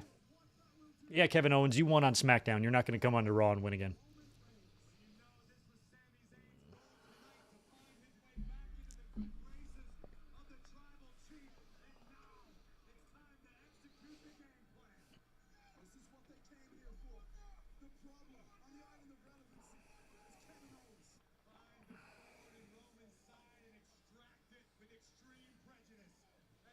Who is questioning Jerry Lawler's heart attack? I don't think anybody thinks his heart attack wasn't real, Juliet. That was obviously very, very painfully real.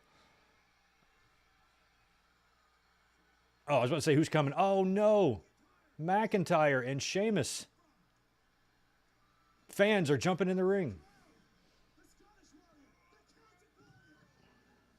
I remember when it was Cold Day in Hell pay-per-view in Richmond in like 97. It was Austin and Taker. Before Austin had really exploded. It was right after his match with Brett. He wrestled Taker for the title. Lost. But the Hart Foundation all bought tickets at ringside. It was when Brett was in the wheelchair and everything. And they were all at ringside for the match. And then the Hart Foundation like jumped the barricade and got in the ring. And Jerry Lawler on commentary goes, "I can't believe it. Fans are getting in the ring and attacking. Somebody do something about this." It was kind of up there with Bobby Heenan's line on Jannetty. He tried to dive through the window to escape. I love that type of stuff. So it's one of the few times Lawler actually did make me laugh. Otherwise, I think he's a sick-ass pervert.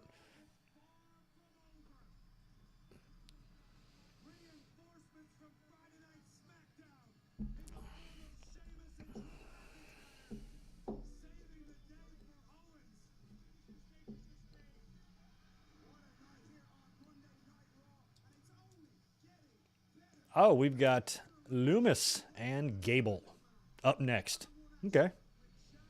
That's extremely random, but okay.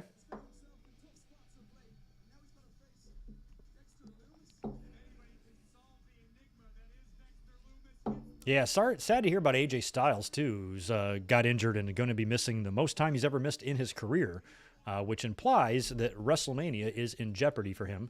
But depends on the extent of the injury. I mean, if you have a broken ankle and you don't need surgery, that's a good sign, because most broken ankles require surgery, I thought. I didn't think you could really cast those up and have them heal normally. I thought you always had to operate on a broken ankle, but maybe I'm wrong.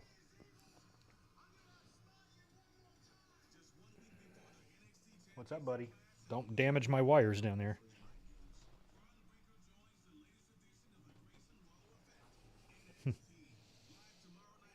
The Grayson Waller effect, huh? Hey, Dark Rose drinkers. There's a side of Duncan you haven't seen. The darkest, roastiest side we've ever had. Pretty good dark voice, huh? Meet Duncan Midnight, our darkest brew yet. Yeah, that was an interesting pay-per-view. I don't know why I didn't go to it. It was right up the road. I went to a shit ton of shows at that very building in Richmond, but for some reason, didn't go to that one. I don't remember it being a great show, though. One other interesting match that took place on that show, too, was another classic match that hadn't hit their rivalry peak yet, and that was Mankind against The Rock. Except he was still Rocky Maivia. He was still being heavily booed by the fans, and Mankind beat him, I believe, with the mandible claw, completely clean. Beat The Rock right there on In Your House. Shortly after that, Rock would get hurt. He'd come back, be a heel, join Nation, and he was off to the races. But prior to that, he hadn't found his groove yet either. And Austin and Rock were both on the losing ends of pretty big matches against Taker and Mankind. But other than that, I don't think the pay-per-view was very good. It had the Vader and Shamrock was on that show as well. Not sure what else, but we could watch that one.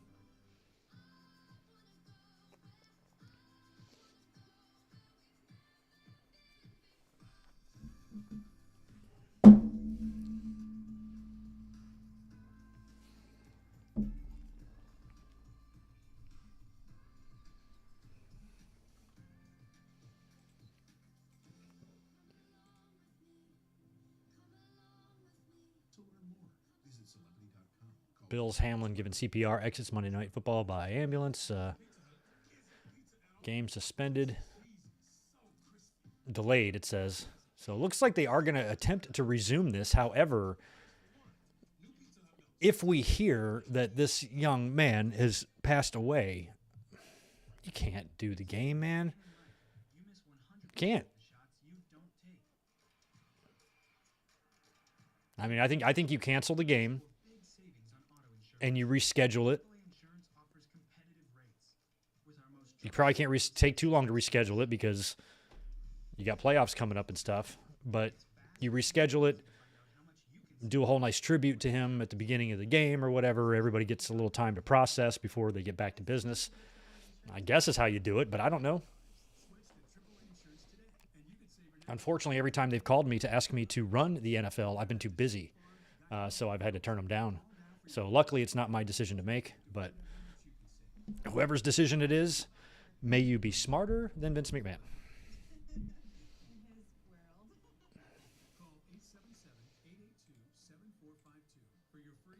Usos versus Sheamus and Drew at Rumble. Yeah, Mike, I could see them doing that. I could. How do you not put Sheamus and Drew over, though, man, you know?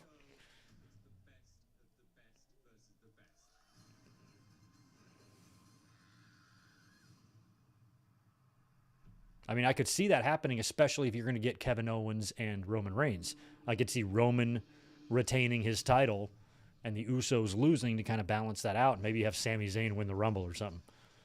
Oh, that would be fun.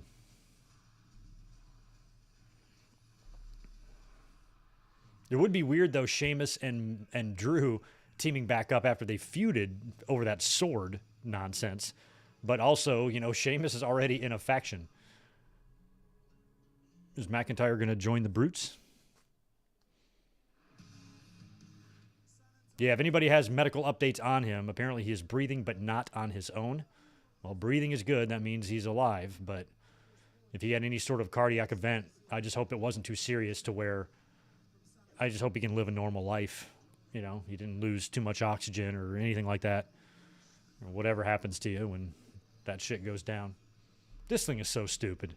I mean, the Pitch Black match was sketchy enough, but now that it's like got Mountain Dew slapped on it, and is it real? Like, do they really have like a black Mountain Dew? I guess it would just be cola, right? But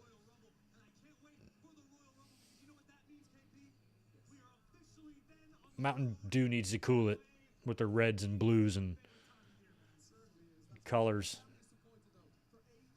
Nobody needs a red Mountain Dew. We didn't ask for it.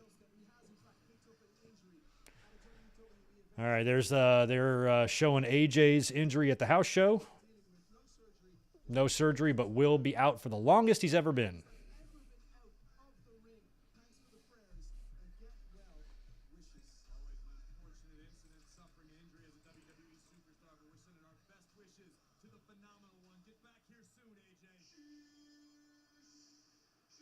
Yeah.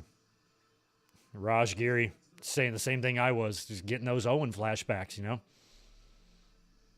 Watching one of your comrades go through that.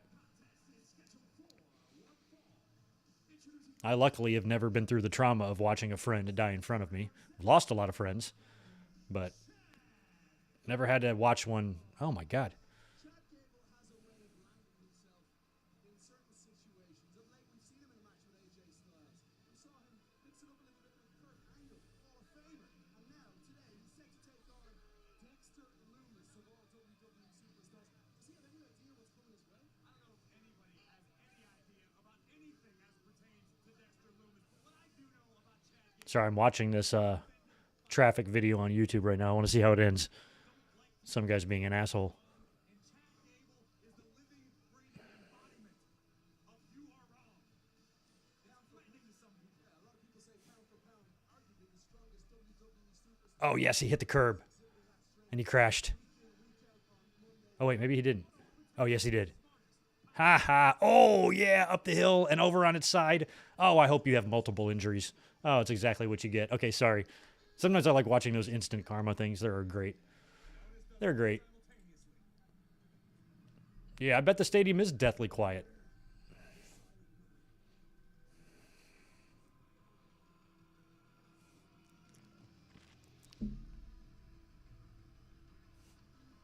Here comes Psycho Dexter Lumis.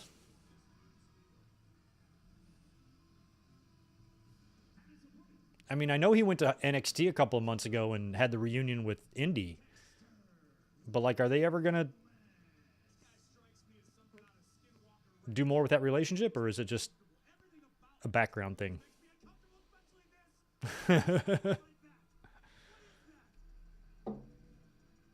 He walks on his knuckles.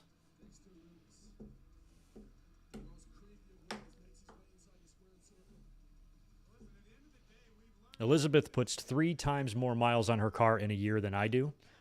So she's a very good driver. We're both good drivers. I'm excellent. I don't waste any fucking time, but I'm not aggressive. And I get where I need to go in a timely manner. And I love my new whip. My Civic hatchback touring. Oh my God, so good.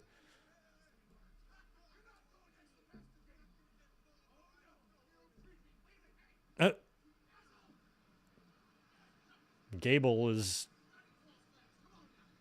Yeah, this is kind of creepy.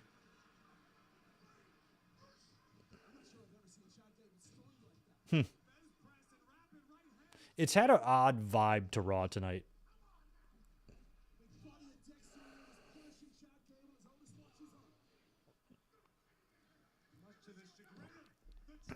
Man, his mother was at the game? Oh, Jesus Christ. They had the ambulance wait until they could get her off the stands. Well, I hope it was okay to do that. You need to get him to the hospital. You can drive the mom thereafter. But I guess everything in the ambulance was going to keep him alive till they got there, but still.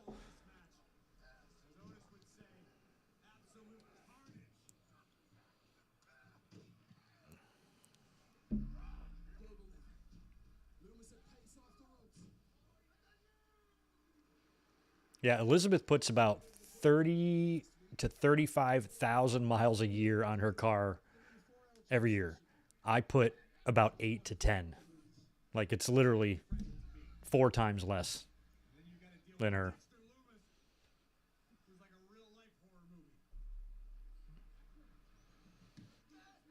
Well, I don't know what we wanted out of Gargano. I mean, he's not going to just jump right in and fucking be challenging Roman and stuff. So they're going to have to get him in there, get him on TV, give him some matches, some stuff to do till they figure out his vibe too. Don't forget, he's never been on the main roster either. So, I mean, other than a couple of appearances.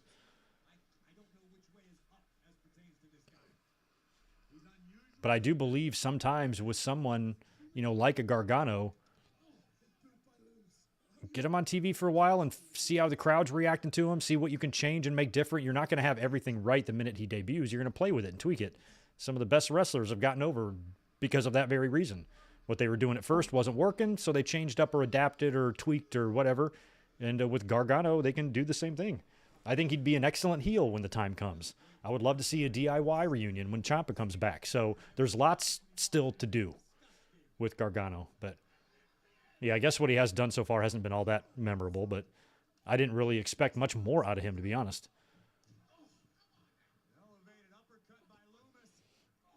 I don't see him as even in the top 5 stars on Raw. So, Zane G, what's up? We just talked about this. Thanks for the $5. What did you think of the Flair Doc on the Cock? Have not watched it. I just said that earlier on that when they ran the trailer for it, that we have not watched it yet. Because I don't like Ric Flair, and I feel like I've heard his story told so many times. I don't need another retelling or another rendition of a bunch of stuff that we know. Because watching his life frustrates me sometimes. Him and Hogan both. They've been such big disappointments to me, in their later post-wrestling years, that it's just made me lose all love and respect I ever had for either one of them. I could care less about either one.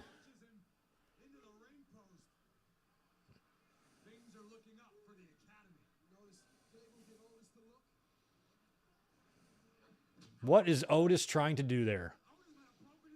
He tried to do some spinning discus thing to Dexter. It looked like shit. Population 424-month member. Bengals game has been suspended. Suspended or postponed? We know it's been suspended. But I think ESPN still said delayed. It still says delayed. So I think suspended and called off are two different things. I think right now it's suspended. They might be waiting for word. I don't know. But I don't have the game on. I have no idea what's going on. But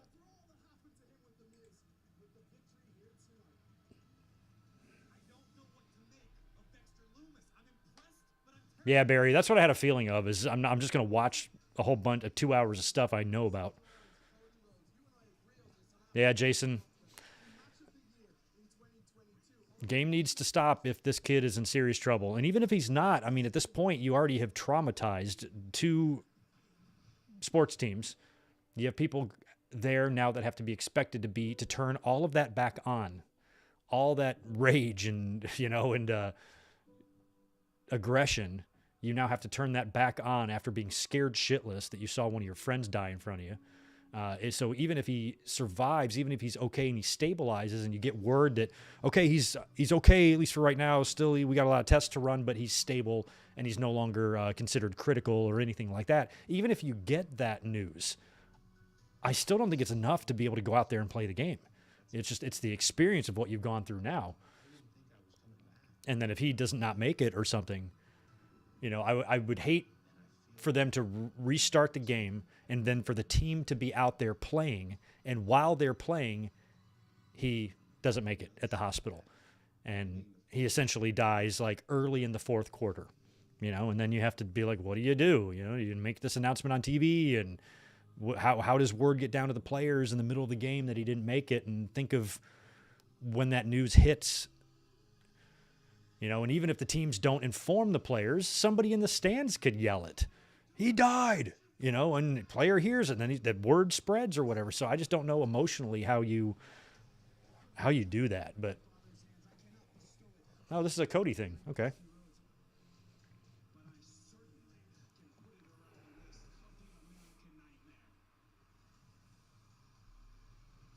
Wouldn't have known it at the time, but Cody leaving AEW was an excellent decision for him. A lot of fans thought he was fucking nuts. I had skepticism, but I also knew that Cody wouldn't go back there without some assurance that he's not going to be treated like Bo Dallas. So I think if WWE is going to bring him in and pay him, you're not going to pay somebody a bunch of money in today's day and age to have them sit on their ass. There might have been a time when WWE was doing that, but to bring him in and then not use him and push him wouldn't make no sense. Even for WWE, even as stupid as they are sometimes, that would make no sense for them. It would be such a poor use of their investment and the road's name. So even though I was shocked, I was not against it. To be continued.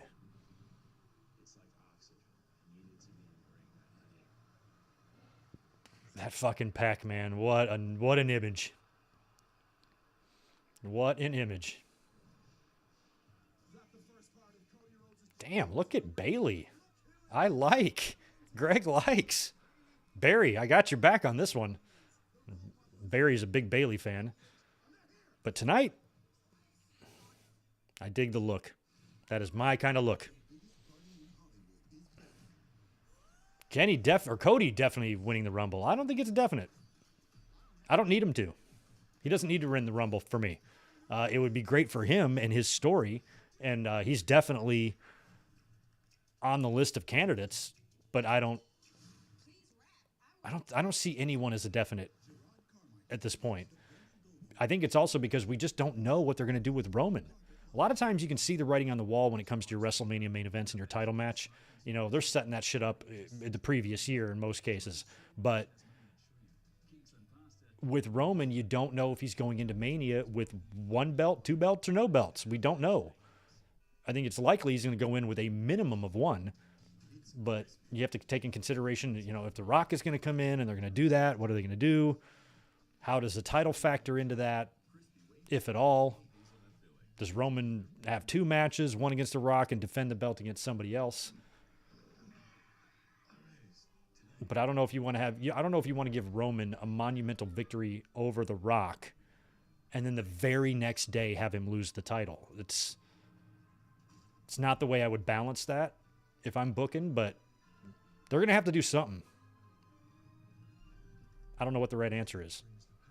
But I'm certainly not sold on anyone definitely winning yet. I think it's way too early for that. WWE might know. Hopefully they do. Hopefully Triple H knows who's winning the Royal Rumble.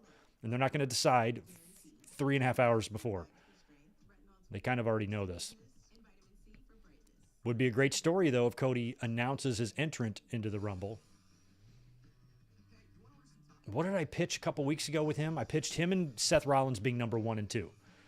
And I envisioned Cody making it all the way to the end. Seth gets eliminated somewhere. He makes it a long time, too, but he doesn't make it as far as Cody. Or you can do the Brett or the Shawn and Bulldog thing from 95 where the 2 of them start and finish. I wouldn't hate that either. But I definitely think Cody and Seth should start. Cody 1, Seth number 2. And then Cody makes it until the end. And then what did I pitch? I pitched somebody just showing up at number 30. Like Cody is like the last guy in the ring. He spent an hour and 10 minutes in there, grueling, or an hour in there. And he's eliminated the last guy. He falls back in the ring. He's all by himself in the ring, spent as the clock ticks down and number 30 comes in. And it's just some heel that gets to walk in and laugh and pick up what's left of Cody and just toss him right over. Oh, I remember what it was. I was pitching a Rock heel turn because I worry that the Rock coming in and doing the Rumble or something like that could, you know, perhaps not please some fans or something. So I think him being a heel would be fun. And if he came in and did that to Cody, I think that would make him a big heel. And then he goes to WrestleMania now to face The Rock. Or I'm sorry, to face Roman. But then you'd need to have a Rock and Cody match. And I think Rock would be into it.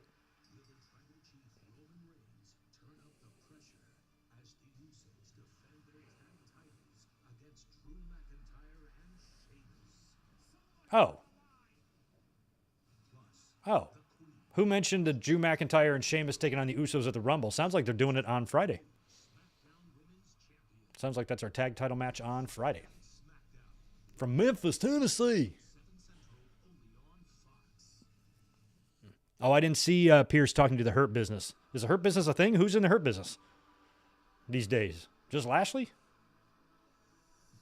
There is no Hurt Business. Digging the jacket, Bailey. Looks awesome.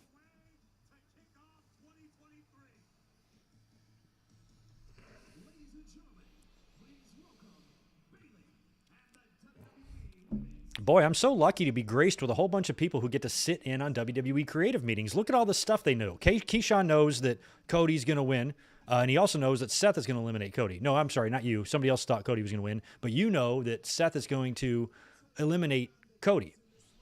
So that means Triple H and Keyshawn are bros because they know what's up. You guys are so lucky. How do you know this information? I wish I knew that stuff.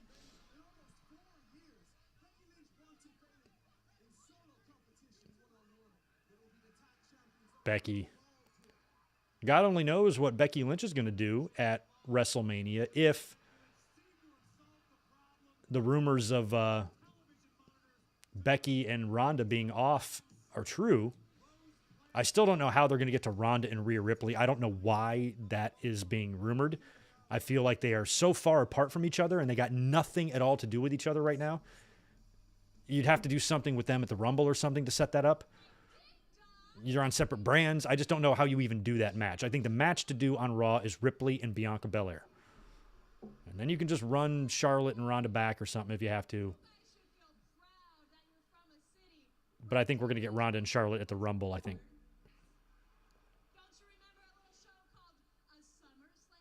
A SummerSlam? I do. Right there in Tennessee. That's the state that Bayley reappeared in.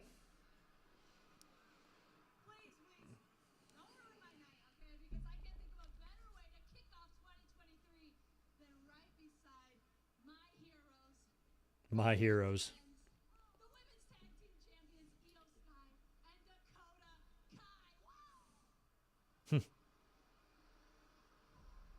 Dakota Kai is weird.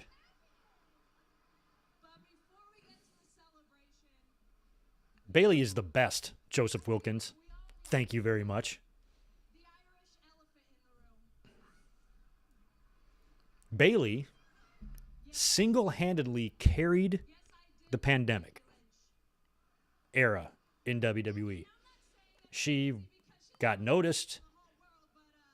She was doing great work. She thrived in that environment where everybody else did the opposite of thrive. Her interactions and yelling and screaming at Michael Cole were gold. She's fantastic, Joseph.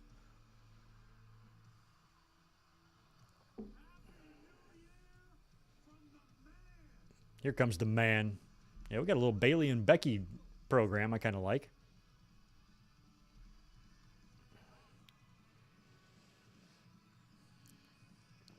I would be open. Shut up, Bayley, you dope. I'd be open to a Becky Lynch theme music revamp, kind of like Charlotte. Just be a remix. Just change it up a bit. Give her something a little more current to her character. You're a coward and a fraud. Everybody bitching about Charlotte winning the title. I'm like, do y'all not realize that Becky did the same thing at SummerSlam? At least Charlotte beat Ronda, who we all hate. Becky put down Bianca Belair after she won the WrestleMania main event. To me, that was worse. That was worse than what Charlotte did.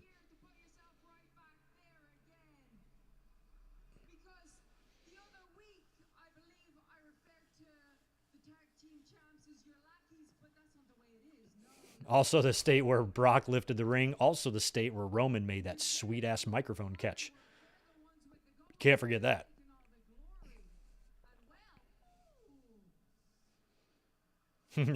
Bayley is the perfect woman, says Barry.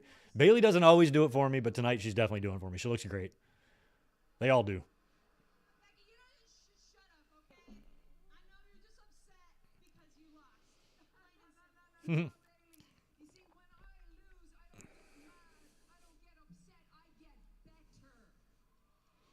I think Bayley's one of the better ones on the mic to me. I can listen to her talk a little easier than I can Becky with her big gasps of air in between sentences. Once you hear it the first time, you can't stop noticing it. Every time she talks. And this Sunday at WrestleMania, she takes this big gulp of air. A lot like Roddy Piper. He would do that too. It was so noticeable. And she usually does it when she's like in the ring or more winded than here, but it's so annoying.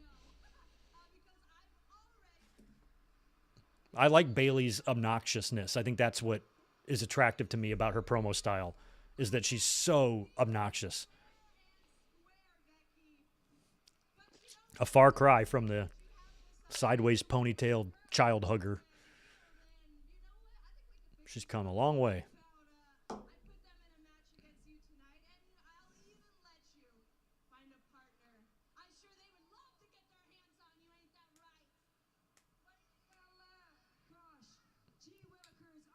I don't want to ask what a BBL is.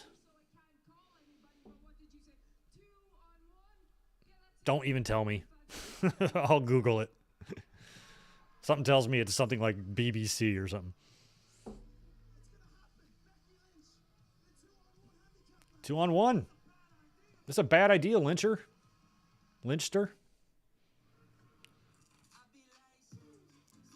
Thank you for that update, Mike Witt. Looks like the game is done tonight. Equipment staff packing up the sideline stuff for the Bills. Let me refresh to see what ESPN says. Still says delayed here, but...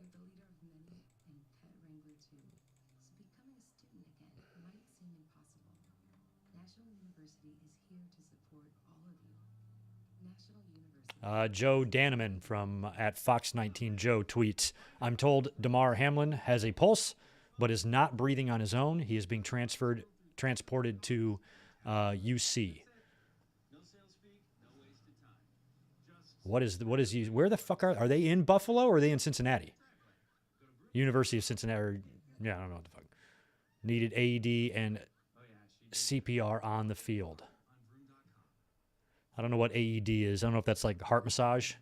Oh my God. Rough. Thanks, Clyde, for that tag and that.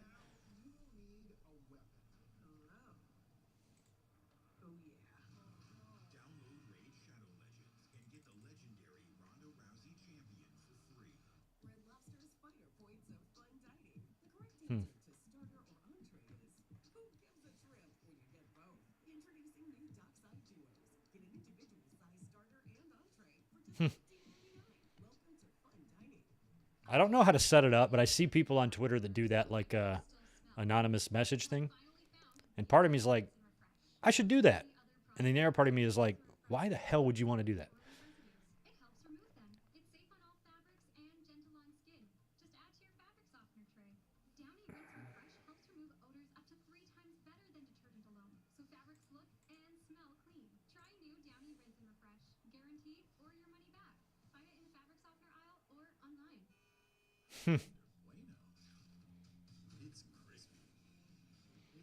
Des Bryant tweets out, fuck you, Skip Bayless, who I hate Skip Bayless. I hate any like loudmouth guy that just never shuts the fuck up.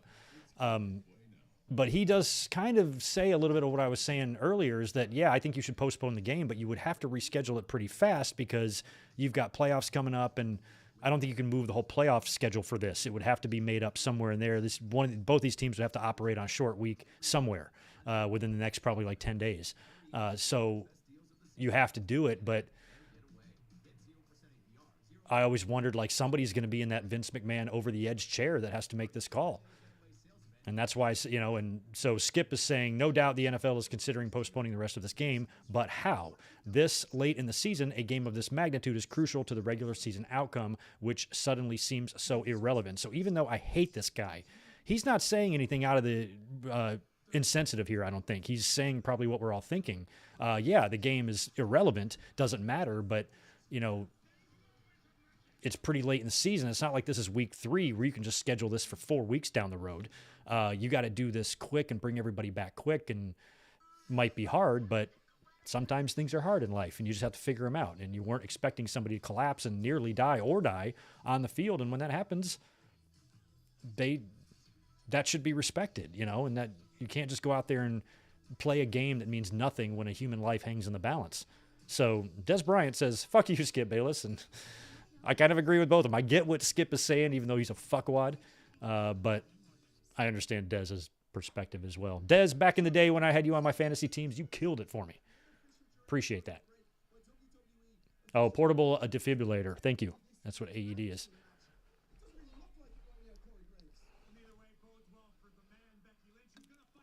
I came across one of Skip's tweets the other day about, you know, when the college games. I think he was talking about the Michigan game or the Ohio State game. Both of them were really close. And he's just like yelling in all caps in his tweets and everything. And I'm like, why do you tweet like an unhinged wrestling fan who just saw Charlotte win her 14th title? Like, my God, get a hold of yourself, man. I don't know how one goes through life with that level of anger and aggression all the time. I don't know how you're gonna die. He's not gonna be alive for very long. That's the type of stuff that'll kill you. That and stress. And I'm like, why is he so mad about these fucking sports? I mean, I know that's his shtick, and he has TV shows because of his outlandish opinions. That Stephen A. Smith guy's the same way. But do you have to be an asshole? Is that necessary? To be a pontificating, arrogant dick all the time? I don't understand why people are attracted to that type of personality.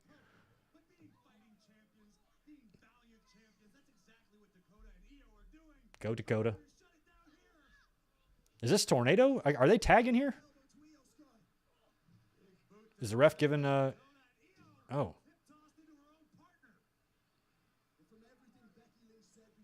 Poor referee. She is just lost control. Get them out of there. I forget this referee's name, but somebody told me she is dating or married to someone. And I remember when whoever told me that, of course I forgot, but I remember when I heard it, I was like, oh, that's cool. Unfortunately, I don't remember what the scenario was. Because I don't know any of her and Jessica Carr. I don't know or how many other female refs they have other than that. I don't think they have any on the main roster besides those two, but they might have a couple in NXT. The game is officially called off. Good. Right call. The absolute right call.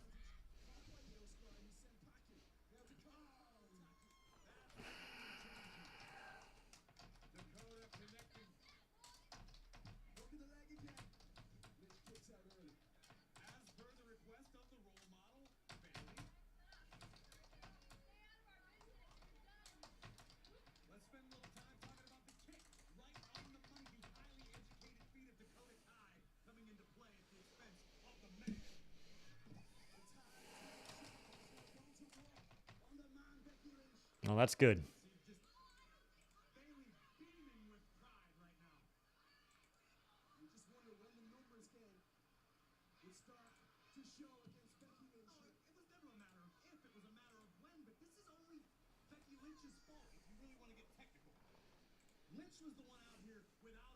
Oh, she's marrying Leon Ruff. That's right. I remember now. Yes. I knew that made me happy because Leon Ruff is awesome.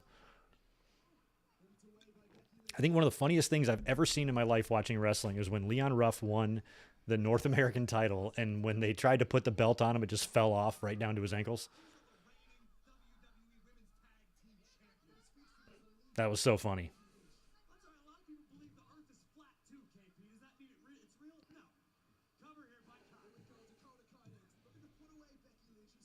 Where the hell is he, by the way? What's Leon Ruff doing? He's out of WWE. He was released with that big chunk back in the day.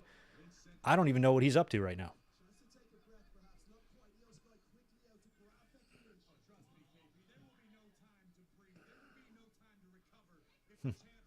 Yeah, referees have always been invisible to me over the last 15 years, but I really like that we're seeing female referees again. You know, we had one or two like in the 80s, and I just like seeing that. So they stand out to me. Like I recognize her, and I recognize Jessica when she's in the ring and stuff.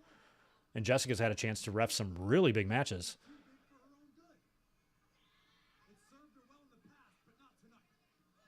I don't know her name, though, this one.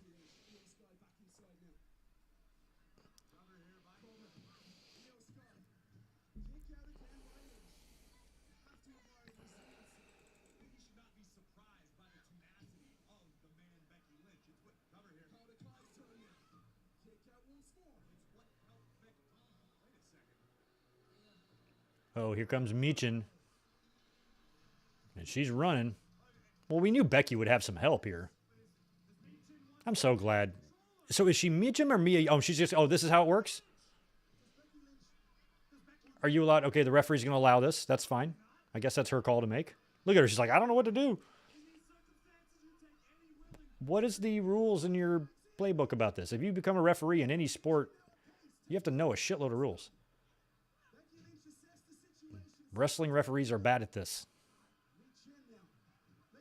So now they're calling her Michin again. So it's like they changed her name to Michin, then changed it back to Mia Yim, and now she's Michin again.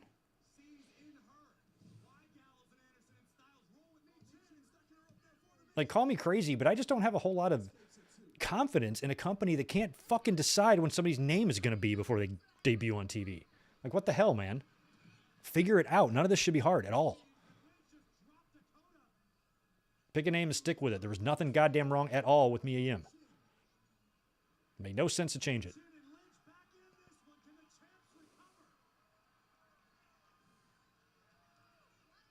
All right. He was on AEW Dark back in May. Thanks for that, Big J. I really like him. Leon Ruff. Seemed like such a little fun little guy. He weighed 120 pounds, wet, with boots on, but he was great. I liked him. Oh, they did. Oh, sorry, Crazy. I misread your comment.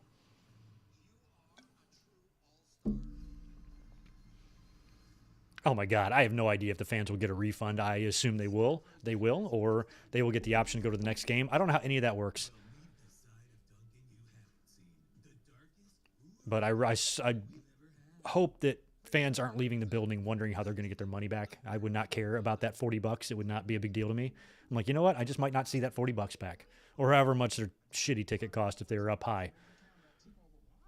And if you're down low with the seats worth thousands of dollars, chances are you got a decent amount of money in your bank, so you're probably not freaking out either. When I went to Double or Nothing, I didn't like my seats, so I bought 2 better seats on StubHub and gave the others away. Cassidy Haynes from BodySlam.net put up a giveaway for him. I passed him on to him, and he was able to find a home for him. So after somebody dying or having a severe problem, I would not be too worried about that. Unless I sold my house to get the tickets and now I'm fucked, but still.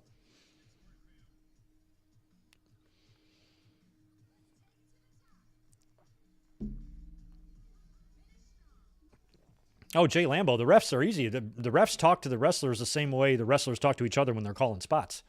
Referees got the earpiece. They're always, a lot of times the wrestlers are going to kind of know where they're at, but ref is there to let them know 30 seconds, 1 minute, and it doesn't take much. They can just say it during a rest hold, 2 minutes, 30 seconds, whatever. There's always communication going there, just like calling matches. Yeah, I assume, though, Mike, that all the fans are going to be taken care of in that respect. I don't think that anybody would just be flat out screwed out of their money. NFL will make that right. But again, that's probably not something, I mean, I don't know in the history of the NFL, I don't know how many times we've had to completely postpone a game due to an injury. I don't think it's ever happened. It might have. I mean, I know we've had some gnarly things. One of my earliest memories of that was Detroit Lions back in the day, like late 80s, early 90s. Mike Utley. I think he was a defensive player, but he went down on the field and he was drawsed, basically. He was paralyzed for life. I don't know if he's still alive or not, but I know he was permanently paralyzed, and I know they brought him out for, various seasons and paid tribute to him and things like that. And I know we've had some incidents where players have been paralyzed, but I don't know if they've full-blown. Look at Nikki and Sasha together. I don't know if they full-blown just called off a game or not. I don't know. I can't recall it in my life of watching football. I'm kind of checked out in sports now. I used to be a complete sports nut, followed everything very closely, and I was a psycho about football season. But when YouTube came into my life, something had to take a back seat. And I kind of made that something sports, to where I'm more of a casual watcher now. I'm always kind of aware of the general idea of the standings and, who's running the first few places and who's going to make playoffs, who doesn't. But I'm not planning my whole day around watching a Laker game at night, where back on the East Coast, I loved that because I'm a restaurant manager. So I would get off very late. But on the East Coast, these West Coast games air at 10:30 p.m. out there. So a lot of times I would have time to get all the way home before like a big TNT game between the Lakers and the Heat or something like that would go down. And I loved it. But here on the East Coast or on the West Coast, it sucks. To get up at watch football at like 11 in the morning. I'm just not ready for that. Or 10 in the morning. 10 in the morning.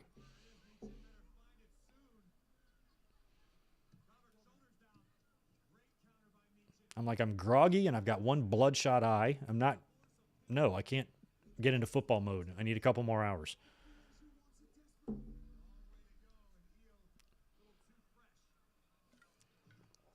All right, Io with the tag. Here comes Dakota. Oh, Dakota fell off the apron. Get in there, girl.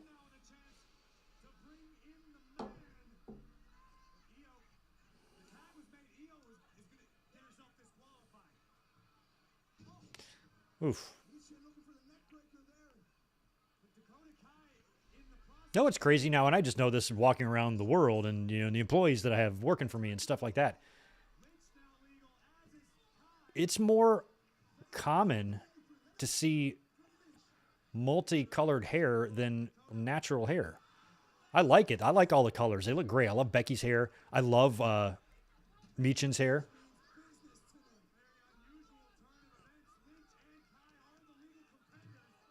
We got a couple of bartenders at work that have real cool hair. Like, I don't know what they're doing, but it's like one's purple and kind of like an off green or something. It just looks really good. I'll just never have to understand that life because of... I could take some of my skin and comb it over. That way it looks fuller. I could try that. Bringing the fight to the women's tag team champions, and now the man making the climb to the high-ranked district. Throwing the legal competitor back inside the ring. Drop kick connects. This could be it for Becky Lynch and Michin. The kick out by... I mean, humans have done a good job of making hair an accessory. Something that we can't control. Just grows out of the top of your fucking head. It's kind of creepy when you think about it. But they're able to make the best of it. Make it look good. Style it up. Change it up. Add extensions, colors, dyes. If you're a kid, lice. Oh, double suplex coming to poor Dakota. She's going to eat this one hard.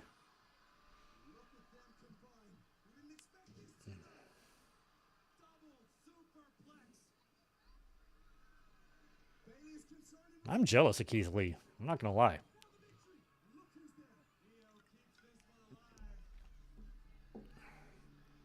Oh, that's sad. Well, I mean, and two, when this is when something like this happens on such a public, even if you don't know this kid, I'd never even heard of him before. Didn't even know what he looked like. I had no idea even he had dreadlocks until I saw the video. You'll feel this inclination to be choked up when something like this happens. You have no clue who this kid is. I didn't anyway. But, you know, the minute you see something like that, you see the, you know, the situation and the emotion and the fear and everything going on. That's why I know that, like, humans deep down are all good people. Nobody wants to see anybody go through that.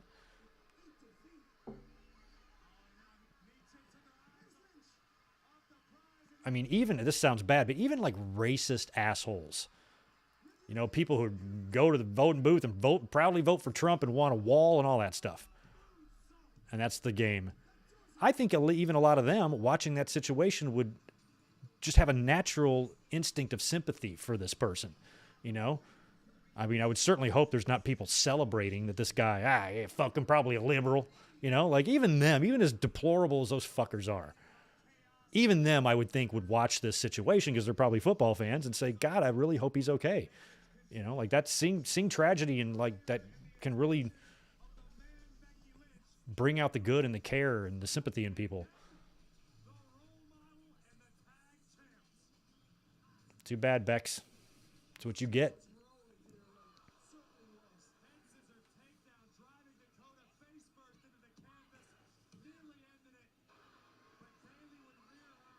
But yeah, I'm going to try to watch a lot of the coverage on this later because the match was just ended. It was Becky and Mia Yim lost to Bayley's crew, Damage Control.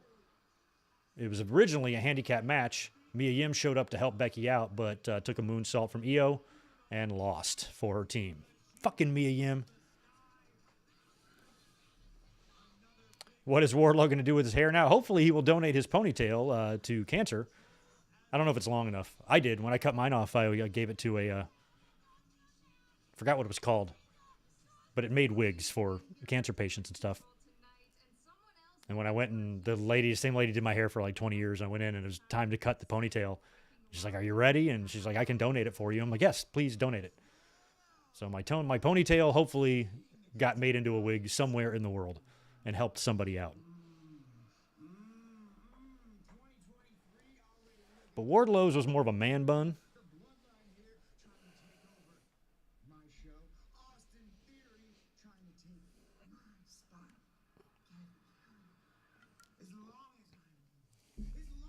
Remember what I said earlier about my favorite person in WWE and who that person was? Just want to remind you. CK. CK.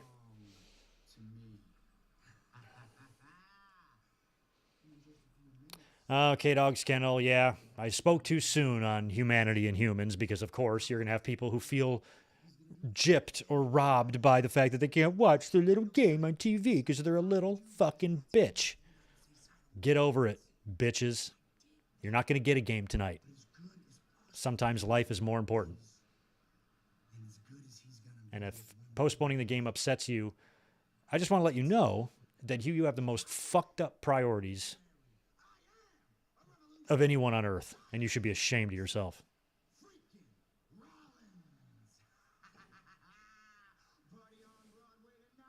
I hope so, Seth. I'm rooting for you. Kind of. I also don't want to take the belt off Theory because I kind of like what they're doing with Theory. But I certainly don't want to see Seth lose either. So just like the Bianca and Alexa match I was basically calling right from the start, something other than a match with a clean finish and a clean 1-2-3. Won't do Seth any good to lose here clean to Austin Theory, although it will do a lot for Austin. But it wouldn't do anything for Austin to lose clean to Seth either. So I think this is a perfect spot for the Codester, Rhodes Jr., to come out and say, I'm back. Maybe just come out. Maybe his music hits or something. That distracts Seth. Theory rolls up Rollins for the win. The only flaw in that is that puts Cody in the position of helping Theory retain the title. And why would Cody do that? Cody should have no reason to want anything to do with Seth Rollins, you know? He beat him 3 times. And even though Cody and Seth is a great program, it's like, you know, we got a shit ton of that. They worked like 33 straight nights in a row during that whole, on the house show circuit, during all that nonsense. I'm like, don't you want to put, okay, I have to pause and just complain about this Taco Bell commercial. I don't want to see disgusting people licking their fingers close up on camera. It's not for me. But I don't know, with Cody and Seth, it's like, Jesus. Is Seth going to lose a 4th match to this guy? How is that going to work?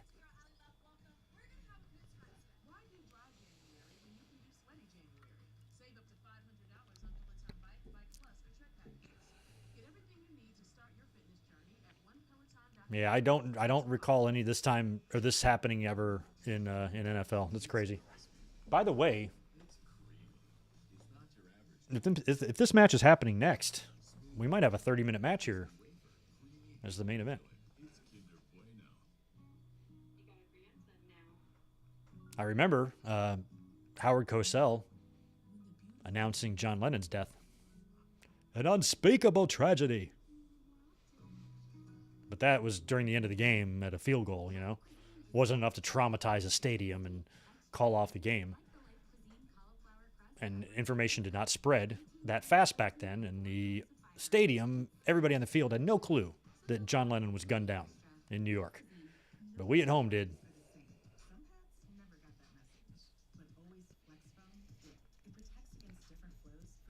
You don't have these injuries that much, like this gnarly in basketball, but you do have a few, like, you know, there's been some like compound fracture incidents in basketball where the homeboy's leg bone is sticking out the side or something, and his teammates are freaking out and throwing up on the, you know, on the side. So those things happen. But in terms of like, and we have had some heart attacks. Len Bias, who is the fella that played? I was watching the game when this happened. Boston Celtics, Reggie Lewis. Was it Reggie Lewis? I think it was Reggie Lewis. And he's dribbling up the court just after, you know, inbounding the ball. He's just dribbling up, and he just face plants and just falls right on the floor. And he had some sort of heart attack or issue or something. And I think he died a couple of years after that, if I'm not mistaken. I remember when Dale Earnhardt died too, and I used to live in North Carolina. I'm not a NASCAR fan, never cared for it. Did not really like the hillbilly culture, to be that honest. But I very much knew a legend of his magnitude and how important he was to them and that fan base. And plus, he was a pretty good dude from what we understand, you know? I think Richard Petty was kind of an asshole, but Dale was always pretty beloved, and he was just a good dude, and he died in such a random way. I mean, the car barely hit the wall, but it was enough to cause serious harm to him. Took his life. Gutted. That would be the same as us losing Eddie or us losing Owen when Dale Earnhardt died for the NASCAR fans. And I lived right there in that whole universe, and just seeing the heartbreak was, even from a non-NASCAR fan like myself, I couldn't help but feel very bad for him and the fans and all of that. It was heartbreaking. My uncle is really good friends with Jeff Gordon. They travel together. They go to Japan like once a year and hang out there. It's crazy. My uncle knows everybody. It's so nuts. And he always just said great things about Jeff Gordon. But I remember when I lived in North Carolina, the NASCAR fans hated him. I don't know why they didn't like him, but they called him like Sweet Cheeks and all these little names. And he was just not liked among NASCAR culture. And I always thought that was really weird. And then I had a roommate who was a car salesman at Jeff Gordon Auto at the car dealership in North Carolina. And he came home from work one day. He's like, Jeff Gordon came in. I'm like, he did? I'm like, he knows my uncle. Oh, here's Alexa going down. Yeah, the Joe Theismann injury was super gnar.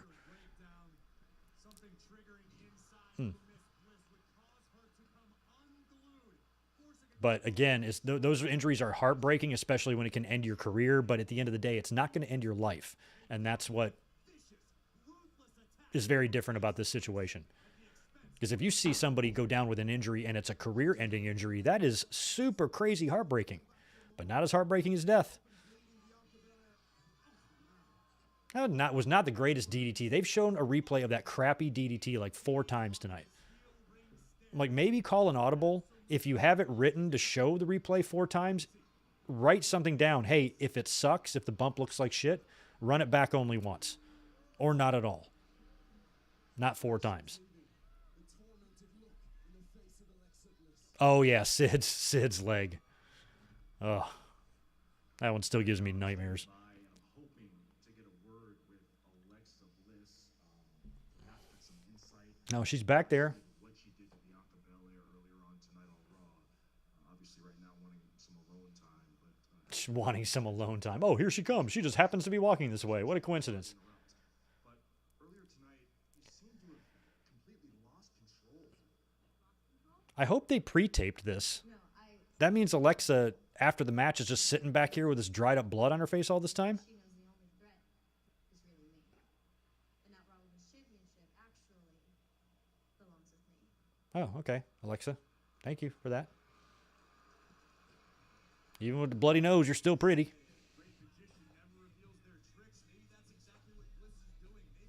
But hopefully, like, after the match, they taped that right there. And then she was able to go get cleaned up in the locker room. Maybe her nose looked at. Or maybe she did get looked at, but they're like, hey, stay in your gear. You got to do this interview in an hour and a half. That would suck.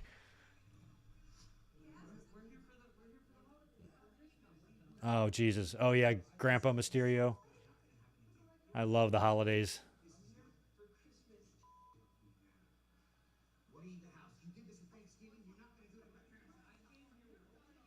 Here's my prediction for 2023. Christmas of 2023. Dominik and Rey Mysterio will be together for the holidays. Oh, God. Oh, the slap to Rhea. I love it. And then Dominik gets arrested. I love it. I won't make it in prison. You got that right, boy. No, you won't. Oh, the police just happened to arrive. This is in my neighborhood. I live in San Diego. I don't know exactly where Rey lives, but it's probably not far from me. He might live next door for all I know.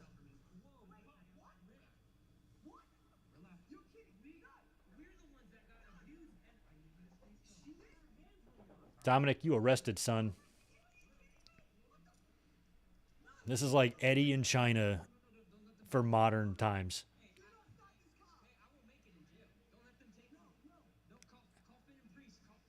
I won't make it in jail. That wasn't very convincing. He should be freaking out way more than this. He's way too calm for somebody who's been arrested. I won't make it. That's not what you want to be saying on your way to prison. I won't make it on camera. Look at him with the toothpick. The wife beater. The gold chain. The mullet. Mwah. Oh, he's telling his hard time stories. Are you hard now? He's got the teardrop. Maybe he had that before. It was my first time noticing it.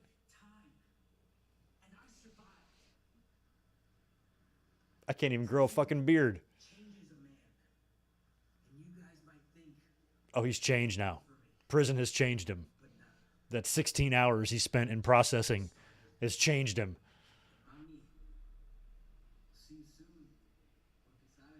Oh, you little insufferable douche. I love you. Dominik's awesome. Dominik's awesome. He's got street cred. He's done hard time. And here we go with our 30-minute U.S. title match main event. I like it. Latest update on Damar Hamlin, currently in critical condition and has been intubated. Has a pulse, just not able to breathe on his own. Well, the pulse is good. Zane G, man, appreciate the $10 from you. Say Lesnar, main event for a title at WrestleMania. Somehow Reigns loses both titles. Would you keep Heyman in a stable or pair him back up with Brock? I don't know. I don't know if they're going to go with Brock in another title match at WrestleMania. Do we really want that, Zane? But if they did that, I think Heyman would probably, if they want to keep Heyman involved and associated with the champ, maybe they're going to have him go with whoever the champ is. But based on how he left Brock and deserted him for Roman, I think there would have to be a lot of work to be done to salvage that kayfabe relationship. And then for them just to automatically be back together after Heyman has dicked him over twice now. Don't forget he did it 20 years ago in 2002. I don't know how you really explain that. So I don't know what I would do with Heyman. I'd probably keep him with Roman for the foreseeable future. I think there's nothing wrong with that pairing as it is. I have not met, of all the people I've met here in San Diego, I have not met Rey Mysterio. Elizabeth has, but I have not. Or she's seen him. I have not. I think Nia Jax lives here too. Never seen her out. I've met Nikki Bella twice in San Diego. She came into my restaurant for dinner one night, and then about a year later, I ran into her at the airport at 6 a.m. when I was taking a flight out to, actually to a funeral. I was catching an early flight, and I went to go get a muffin from the muffin store there in the airport, and Nikki Bella's right in front of me. I'm like, oh, you again. Oh, am I stalking you? Or is that what you're asking? I guess you'll never know. You're going to have to live with the mystery, Nikki Bella.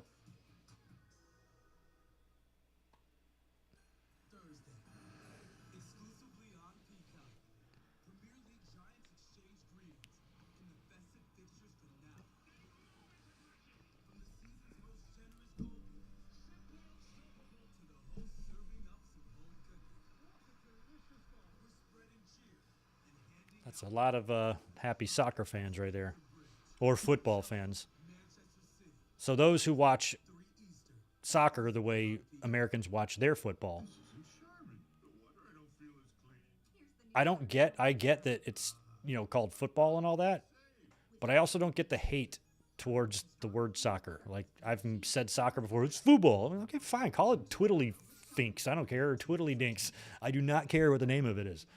I'm just calling it what I've heard it called before. It's not meant to be offensive in any way, but they get so butthurt about it. This is real football. I'm like, I don't give a fuck. I don't care what your opinion is. I don't care.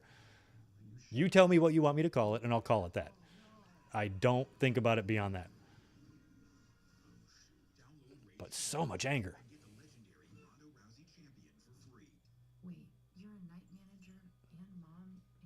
And I know our football's pussy because it has helmets and stuff. It definitely ain't as gnarly as rugby.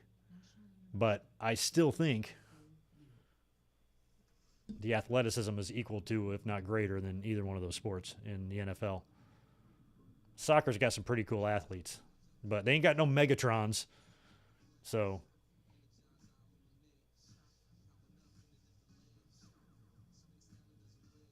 I think if you put rugby, soccer, and NFL players and gave them some sort of like triathlon or CrossFit obstacle course or something like that, NFL players would smoke them.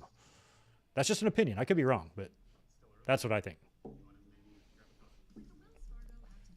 Maybe not some of them kickers. Maybe not some of them quarterbacks either.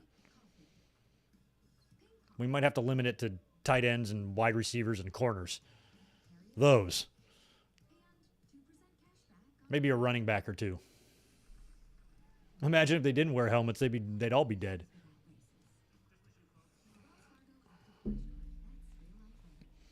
I was wondering about Nia Jax myself.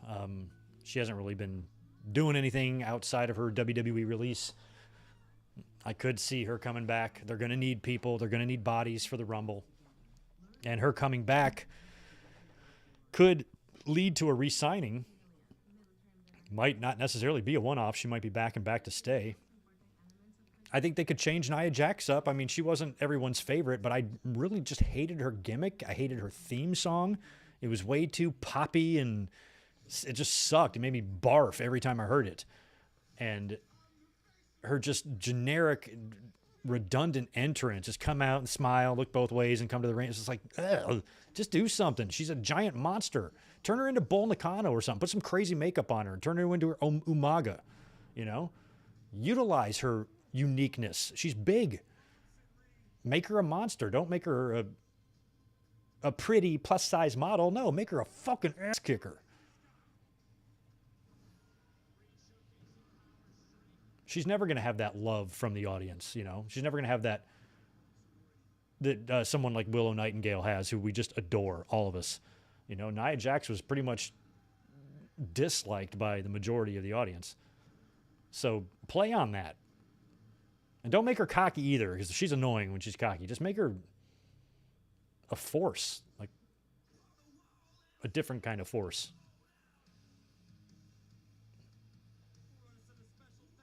And put her in the PC for a couple months. Tell her to work her shit out. Get her kinks out. Now, you already sucked when you were here. So if you're going to come back, you're probably rusty. It's like you suck, and now you're rusty on top of that. So you're rusty suck. So get in the ring with some of these NXT guys and let them show you how to wrestle again. And then when you're ready to rock, and when you can have a passable match, we'll slap a new outfit on you, give you a new theme, refresh you. Maybe it can be done.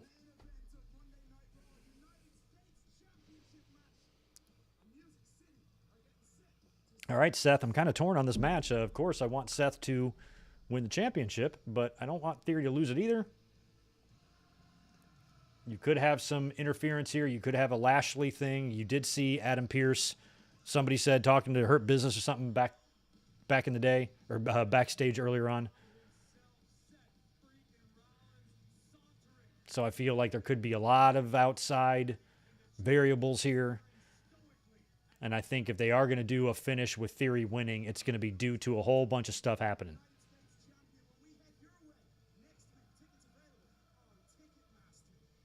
But aside from Cody, I don't know who Seth really works with. I don't think he'd really necessarily work with anybody going into the Rumble. He would probably just be in the Rumble, unless they did do a U.S. title rematch or something like that. But if Cody were to come back, they could book Cody and Seth at the Rumble. Or I'd put them both in the Rumble. And like I said, I'd start them 1 and 2. My number 1 and 2 would be Seth and Cody. And I would love for Cody to make it like all the way till the almost end and then get eliminated. I wouldn't hate that.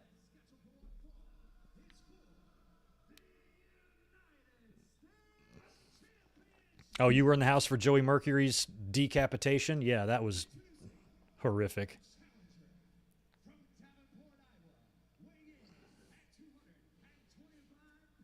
Oh, Zane G, appreciate that. Thank you for the $10. Dude, your beer money is growing. One last donation, going back and talking about injuries. How about the Gordon Hayward leg injury against the Cavs? The fella from the Celtics, right? That was like the first game of the year or something. I just happen to remember what you're talking about there. But that was another one of those that I mentioned earlier. I think he had like a compound fracture deal, and that's when the bone sticks out. And I know we've had that happen a few times, and I think he might have been one of them. And that's something that I can't look at. I can't do bone. I can't do bone breaking. I can't do it. I could not be a doctor and treat someone's mangled leg that got run over 4 times by a truck. You know, I couldn't. I'd pass out. So props to the docs who do that type of work and fix us up every time we fuck ourselves up. My cousin is a brilliant surgeon, and it just amazes me she does what she does, because that's got to be hard to open up several chests per week and dig around their insides and stuff, and she does everything. She's super smart. All right, here we go. Bell has rung. U.S. title match on the line with 24 minutes left. In that case,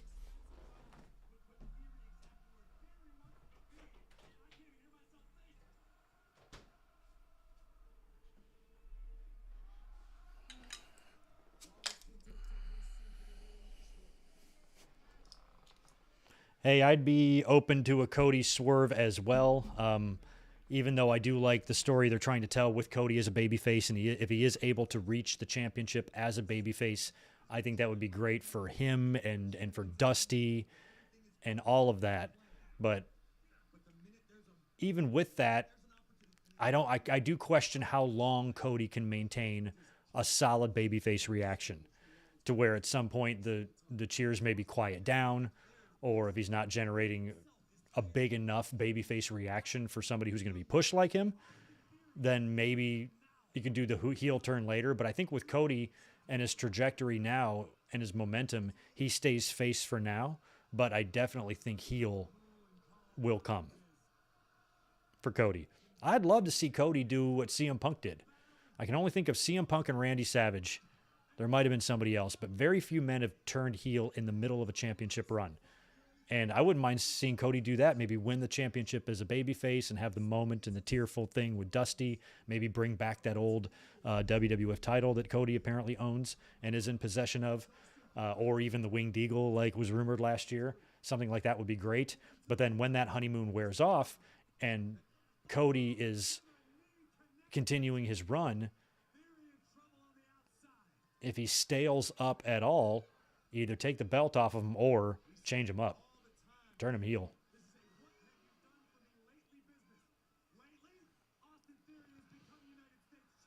I think that whoever beats Roman for the title, I think we're looking at about an 8-month run for them.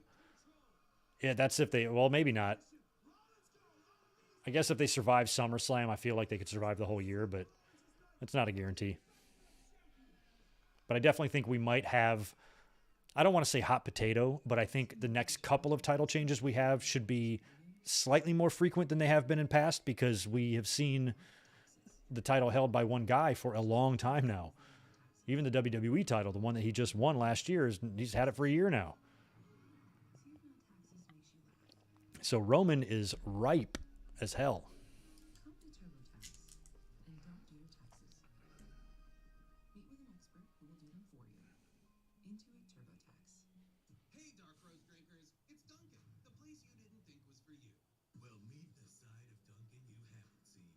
Oh, that might be another one, K-Dog's Kennel, that I was remembering, Kevin Ware from Louisville. I know there's been a couple of instances in college. I just can't pinpoint exactly where they are, but I know we've had a couple of those really gross leg injuries in basketball. And a lot of blown out knees and things like that. Kobe blew out his Achilles and I think still shot a couple of free throws after that. He stayed in the game and to get through the sequence there and tagged out and was out for a year. It's got to be hard too. You know, you know that injury when it happens to you. You know exactly what it is. So he's there shooting free throws knowing I'm going to be out for a year plus. You know, it's the last thing I'm going to do in basketball for, and the last thing I'm going to do physically for months. It's got to be hard. Injuries suck.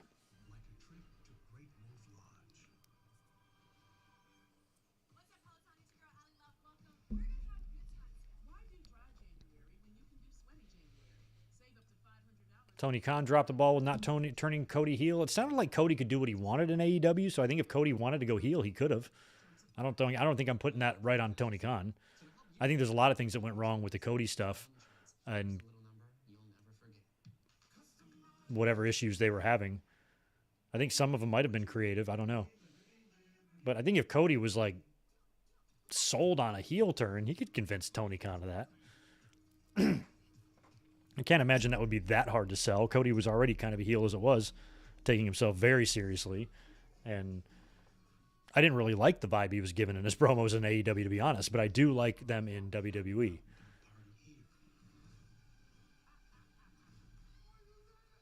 Like that promo in AEW, he was crying about his daughter and everything. It was just weird.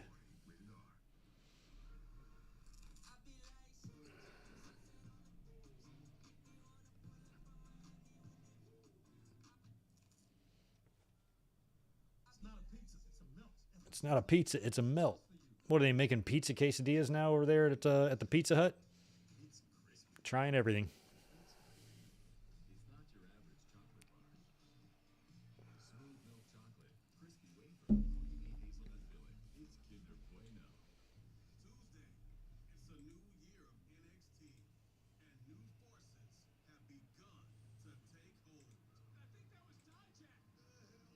Dijak, I forgot he's in NXT. Looks like the Terminator or something.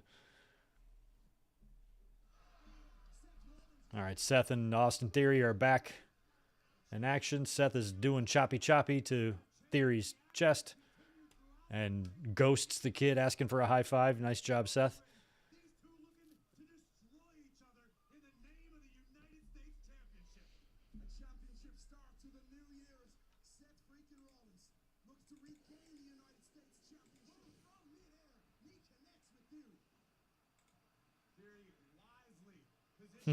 Why do you want everybody to have a street fight at my restaurant? We cannot handle that. You're going to break all my shit.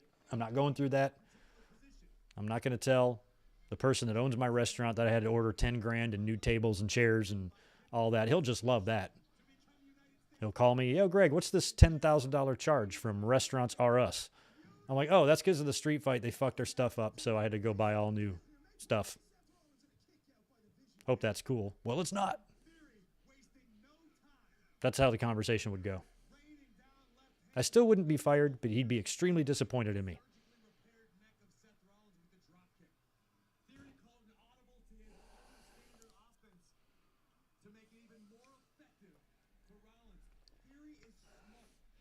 Oh, okay. I guess that's kind of good news. Update on the injured player. According to his marketing rep, his vitals are back to normal. That's incredibly good. And they put him to sleep to put a breathing tube down his throat. Tests are being run.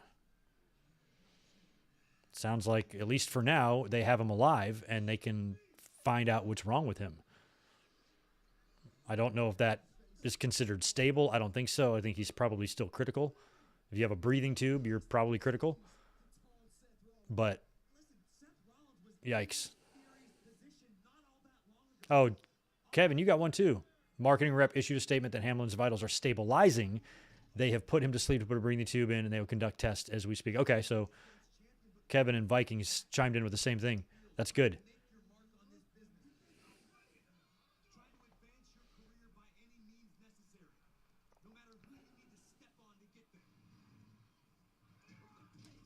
Definitely a rough situation.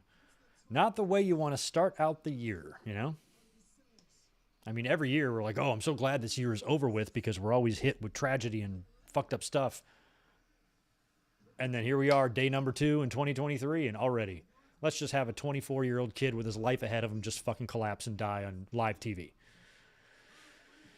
Never ends, man.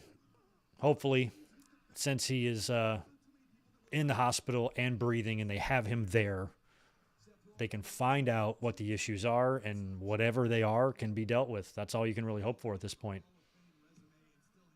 Right now, it's about keeping the kid alive.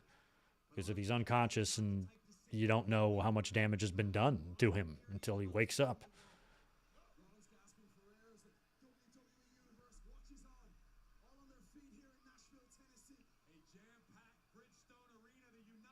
But it's probably a pretty high tense situation at the hospital, I would imagine right now, especially if you're his mom.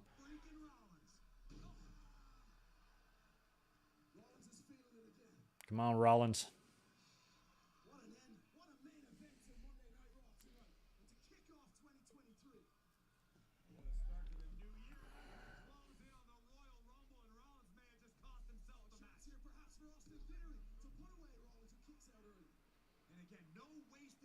Oh, Corey with your no wasted motion. Wrestling announcers, I'm begging you, get a new phrase. How many goddamn times can one announcer say that in a night?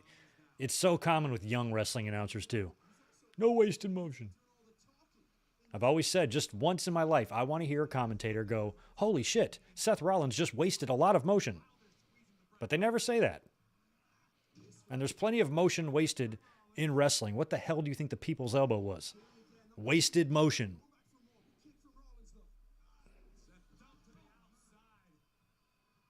It's just such a generic compliment to any wrestler, and it's a pet peeve. I absolutely hate the no wasted motion line. Stop saying it. You all say it.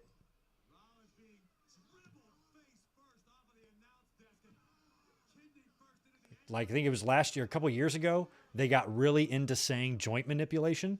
And every fucking 5 minutes, somebody's manipulating joints. I'm like, okay, we get it. Like, subtlety is just not what they do.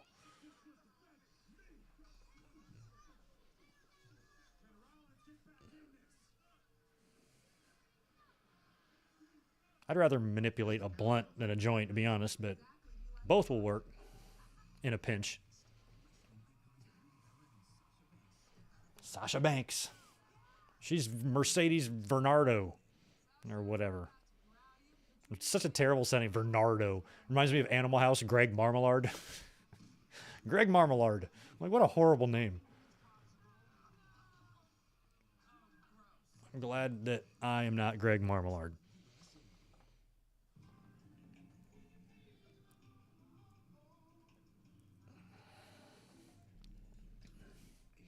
Yeah, I guess, Kevin, I'm not aware of the magnitude of the situation. I did try to pull up my TV and it wouldn't load for some reason.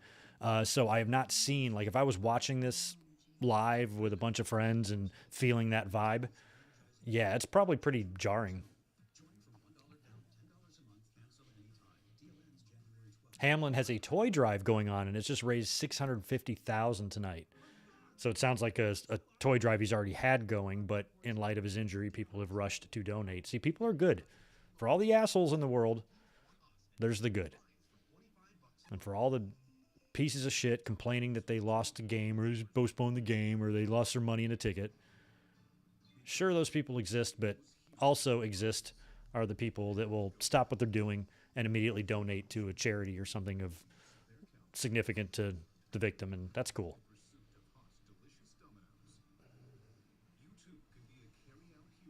Yeah, I would imagine he's in critical condition. Breathing tube down the throat equals critical condition to me. Because if he could breathe, he wouldn't need the tube. So that's rough. I mean, it could be anything. Definitely seems like it's something cardiac related, but shit, you don't even really know. Could be a stroke, blood clot, seizure.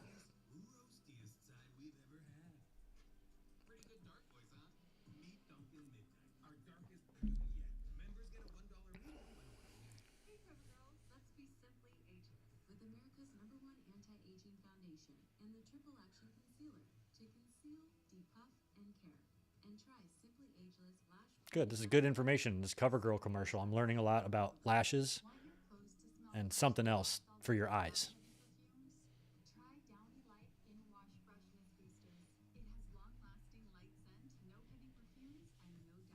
Yeah, I don't think that. Yeah, I guess maybe the media is not saying anything about his vitals improving, but apparently he did have a marketing rep who did provide an update somewhere. But you're not going to get any definitive answers right away. All you want to know is he's just still alive. I mean, at this point, I don't think they're going to figure out what's wrong. And in the morning, he's going to be sent home. He's got something seriously wrong with him, and it's bad, and it's life-threatening. So a lot of times, that's not going to be able to be determined in the first 2 hours. They got to run a shitload of tests on him.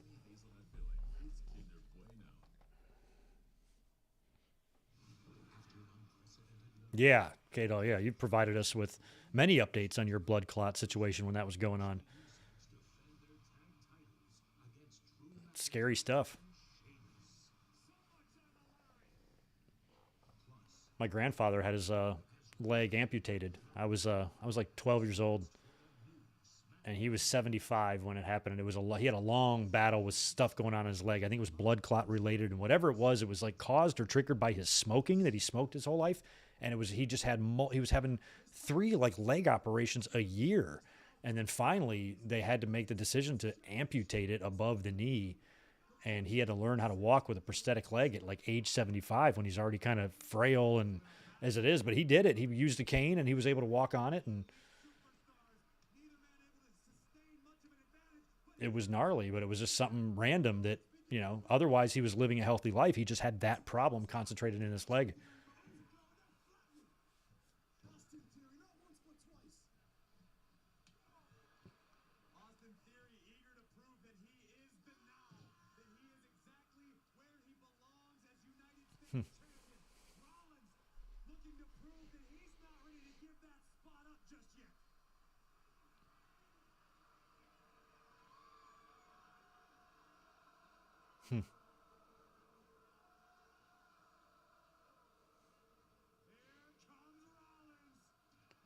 Yeah, I'm sure all the Sports Center coverage is pretty revealing, so I'll check out some of that later. Yeah, K-Dog, exactly what I was saying. You would imagine they're going to have to run a battery of tests, and you don't really get results like that back in 5 seconds. Unless it's an episode of House.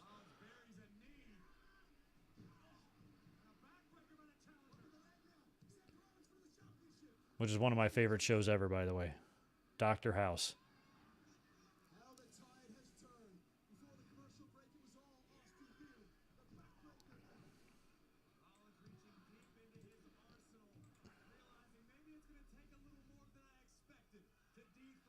I mean, we're into, I would say, minute 20 now in this match.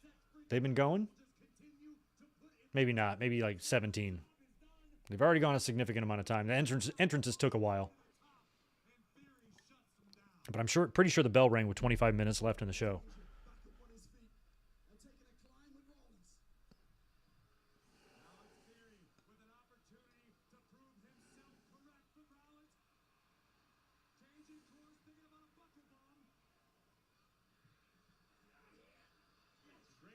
Denise Salcedo won Twitter tonight. What did she yell? Something about Taylor Swift or something? What did she say?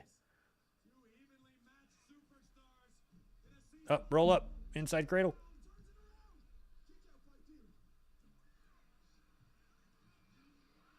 Oh, Seth went down. I can't tell if Seth meant to botch that or if he immediately knew, oh, I can use the leg as an excuse for why I couldn't pull that off.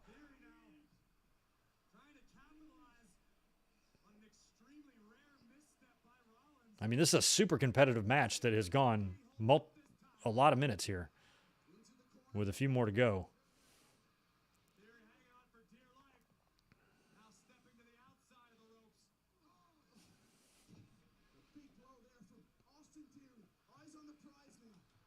Eyes on the prize.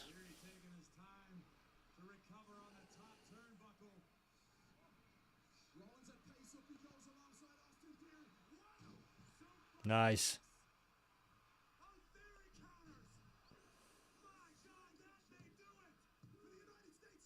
Somehow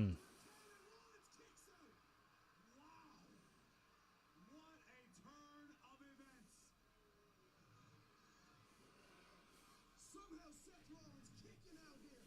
Well, you're concerned perhaps Rollins injured his knee. That doesn't seem to be the case as he executes a classic superplex where Rollins generally... Yeah. The Falcon Arrow, I didn't realize was kind of countered there by Theory after the superplex, which is strange. Well, much like Jerry Lawler, I think the good news is that this injury actually happened on the field because they were able to get to him pretty quick and they had ambulances and doctors on standby where, I mean, I guess they might have that in practice too, but not if the same thing happened to him, but maybe not to the level that they do for a big game like this. And Lawler, I think what saved his life is the fact that he was announcing Raw at the time. Had he been home in his bedroom, 10 feet from a phone, we'd be past the 10-year anniversary of Lawler's death right now. I mean, he would have been done. So, yeah, he collapsed. There might have been a period of time where there was no oxygen going to the brain. And if you're unconscious, when you wake up, who knows what kind of damage you're going to find from something like that. But I think under the circumstances, they probably got to him quicker and got oxygen on him before, a lot quicker than had he been at home. They understand the stakes. United States Championship. It's about the title, but it's about pride. It's about bragging rights. It's about being the face of Monday Night Raw. Mm-hmm. Both men back on their feet, trading blows now. It's crazy to see Seth with that yellow hair again. Both men carefully measuring each shot thrown. Leaving it all out there. Oh, that's awesome. Bianca talked to you guys after a house show? She seems super nice. I can't imagine her being an asshole to fans. I'm sure she's annoyed by them, because who wouldn't be? But for the most part, she probably does her duty. And she's probably great with kids. The visionary has his sights set. One stop, new champ. Hopefully she doesn't give smelly men the time of day, but any little kid, hopefully she's taking pictures. I think she is. Nope, missed the stomp. We knew he wasn't going to hit that stomp. Rollins has been trying to fight through the pain, but obviously Seth was unable to Yeah, so he's got that knee. his plant leg to deliver the stomp. That's it. I don't understand why all heels do this. Like in the middle of a match after they've been fighting their asses off, now they decide they don't want to fight anymore. Seth's got a injured leg. You actually have a great chance to win this match, and you're going to be a pussy?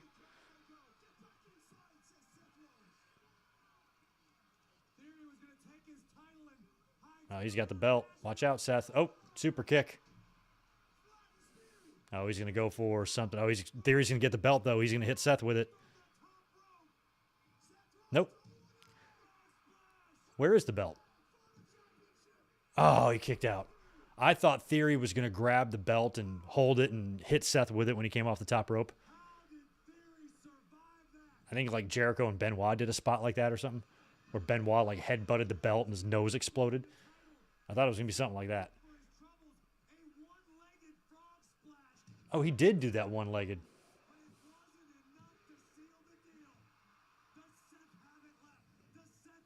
Seth's setting up the stomp again, perhaps. Yep.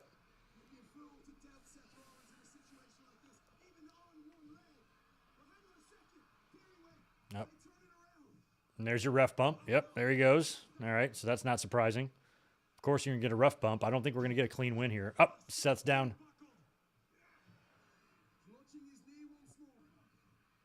Theory's going to pedigree him and have it won. Or Seth's going to pedigree him, but now no ref. Here comes another ref. You got to cover him, though, Seth. Well, you should have... He's motioning for the referee while the referee is sprinting to the ring. He's motioning the referee to come instead of pinning Austin Theory. It would have saved him a second and a half, maybe 2 seconds, and he would have got the win there. Like, if a referee is sprinting and running as fast as he can towards the ring, why are you going to go, come on? Like, obviously, he's coming. Concentrate on Theory. That's Seth's fault. It's not a move a veteran should be doing. And clean this slobber off your beard. Oh, next... No, I was about to say another ref bump. Oh, low blow. Low blow. Chop block. All right, this is good. Nope. Finisher. This is going to be it. It is. One with a low blow. Big win for Theory. Huge win for Theory. Even though that wasn't clean per se, it's cleaner than I thought it would be, to be honest. I mean, it still took a low blow, but I kind of thought it would take a lot more than that. I thought we would have to have other dudes running in, perhaps a Cody appearance or something. But they are going with Theory. That's a big win for him. Well booked. It was a good way to give Theory a win over Rollins, where Rollins won't suffer any. It's a bad way to start 2023, but I think Rollins is going to finish strong on 2023. So Yeah, that's a wrap on Monday Night Raw for tonight. That's it was a pretty good show. I enjoyed it, but of course it was kind of haunted a little bit by what took place on Monday Night Football. Usually I have the game on when we're doing this type of stuff, but I just didn't have it on here. And you guys were letting me know what was going down in that Bills and Bengals game with a young fella collapsing on the field and is currently in critical condition, and they postponed the entire game. And that's not something that's really happened before in the NFL, I don't think. I can't remember a situation where an entire game has ended due to injury. So that's a pretty big deal. So we tried to watch Raw while that was kind of looming and keeping updated with that. But overall, Raw was good. I liked how they booked both of the matches, the title matches tonight, because I didn't think just a straight up clean match and win for anybody in this situation was going to be super beneficial, maybe for Austin Theory a little bit. So I kind of assumed we were going to have some shenanigans in both matches. And of course, Alexa had the Bray Wyatt tie-in that caused the DQ, which I now think they can run this match back either on TV or book it again for the Royal Rumble, where you can really do some fun stuff with Alexa and Bray. And then Theory and Rollins, same thing. Didn't really think they were going to take the belt off of Theory tonight, but if you're going to beat Rollins, it's going to require something other than Theory's just straight up ability. And I thought it would take a little bit more than what he did. Granted, there was a ref bump and he hit Seth Rollins with a low blow. That was it. He didn't really do anything that bad, and it didn't take outside interference or a steel chair or anything like that. It was just kind of a low blow. And in a lot of ways, I think Theory kind of outsmarted Seth in this match, even though the only thing that didn't make sense was Theory trying to run away. This new, aggressive, confident Theory shouldn't be running away from a guy that he is severely injured and is on one leg and is sitting down and can't move. And you're running from him, trying to run away? That part made no sense to me of the match, but overall, it's a big win for Theory, and you can tell WWE is into him. So the future and the sky's the limit for him. We'll see. He might work John Cena at WrestleMania. If they don't do Cena and Logan, I think Cena and Theory would be fun, especially if it was for the title, and could potentially lead to another match, perhaps. But overall, pretty good show tonight. Not the worst Monday Night Raw of all time. And, of course, next week coming up should be a lot of fun as we now get right into the build for Royal Rumble, which is coming up. So, yeah. Well, anyway, it's been a great 3 hours. Thanks again for being here. The next video I have scheduled is going to be Wednesday. We're going to be up here watching Dynamite together this week because, as I've mentioned, next week I'm going to the show at the Forum in LA. So we'll be up here to watch on Wednesday because I think we've got Ricky Starks and Jericho and something else is happening. So I'm sure it will be a fun show. Dynamite has really been hitting lately. The shows have been really good the past few weeks, and I'm sure this week will be no different, and the week after will be really crazy as well. Also on Wednesday, we'll be able to talk about Wrestle Kingdom and what's going on there, and if Mercedes made her appearance or not, and we'll get into all that on Wednesday night. And then we'll be here, for the podcast this week and all that jazz. So you guys have a good rest of your night. Thank you so much for hanging out this evening, and I will catch you guys on Wednesday. Peace.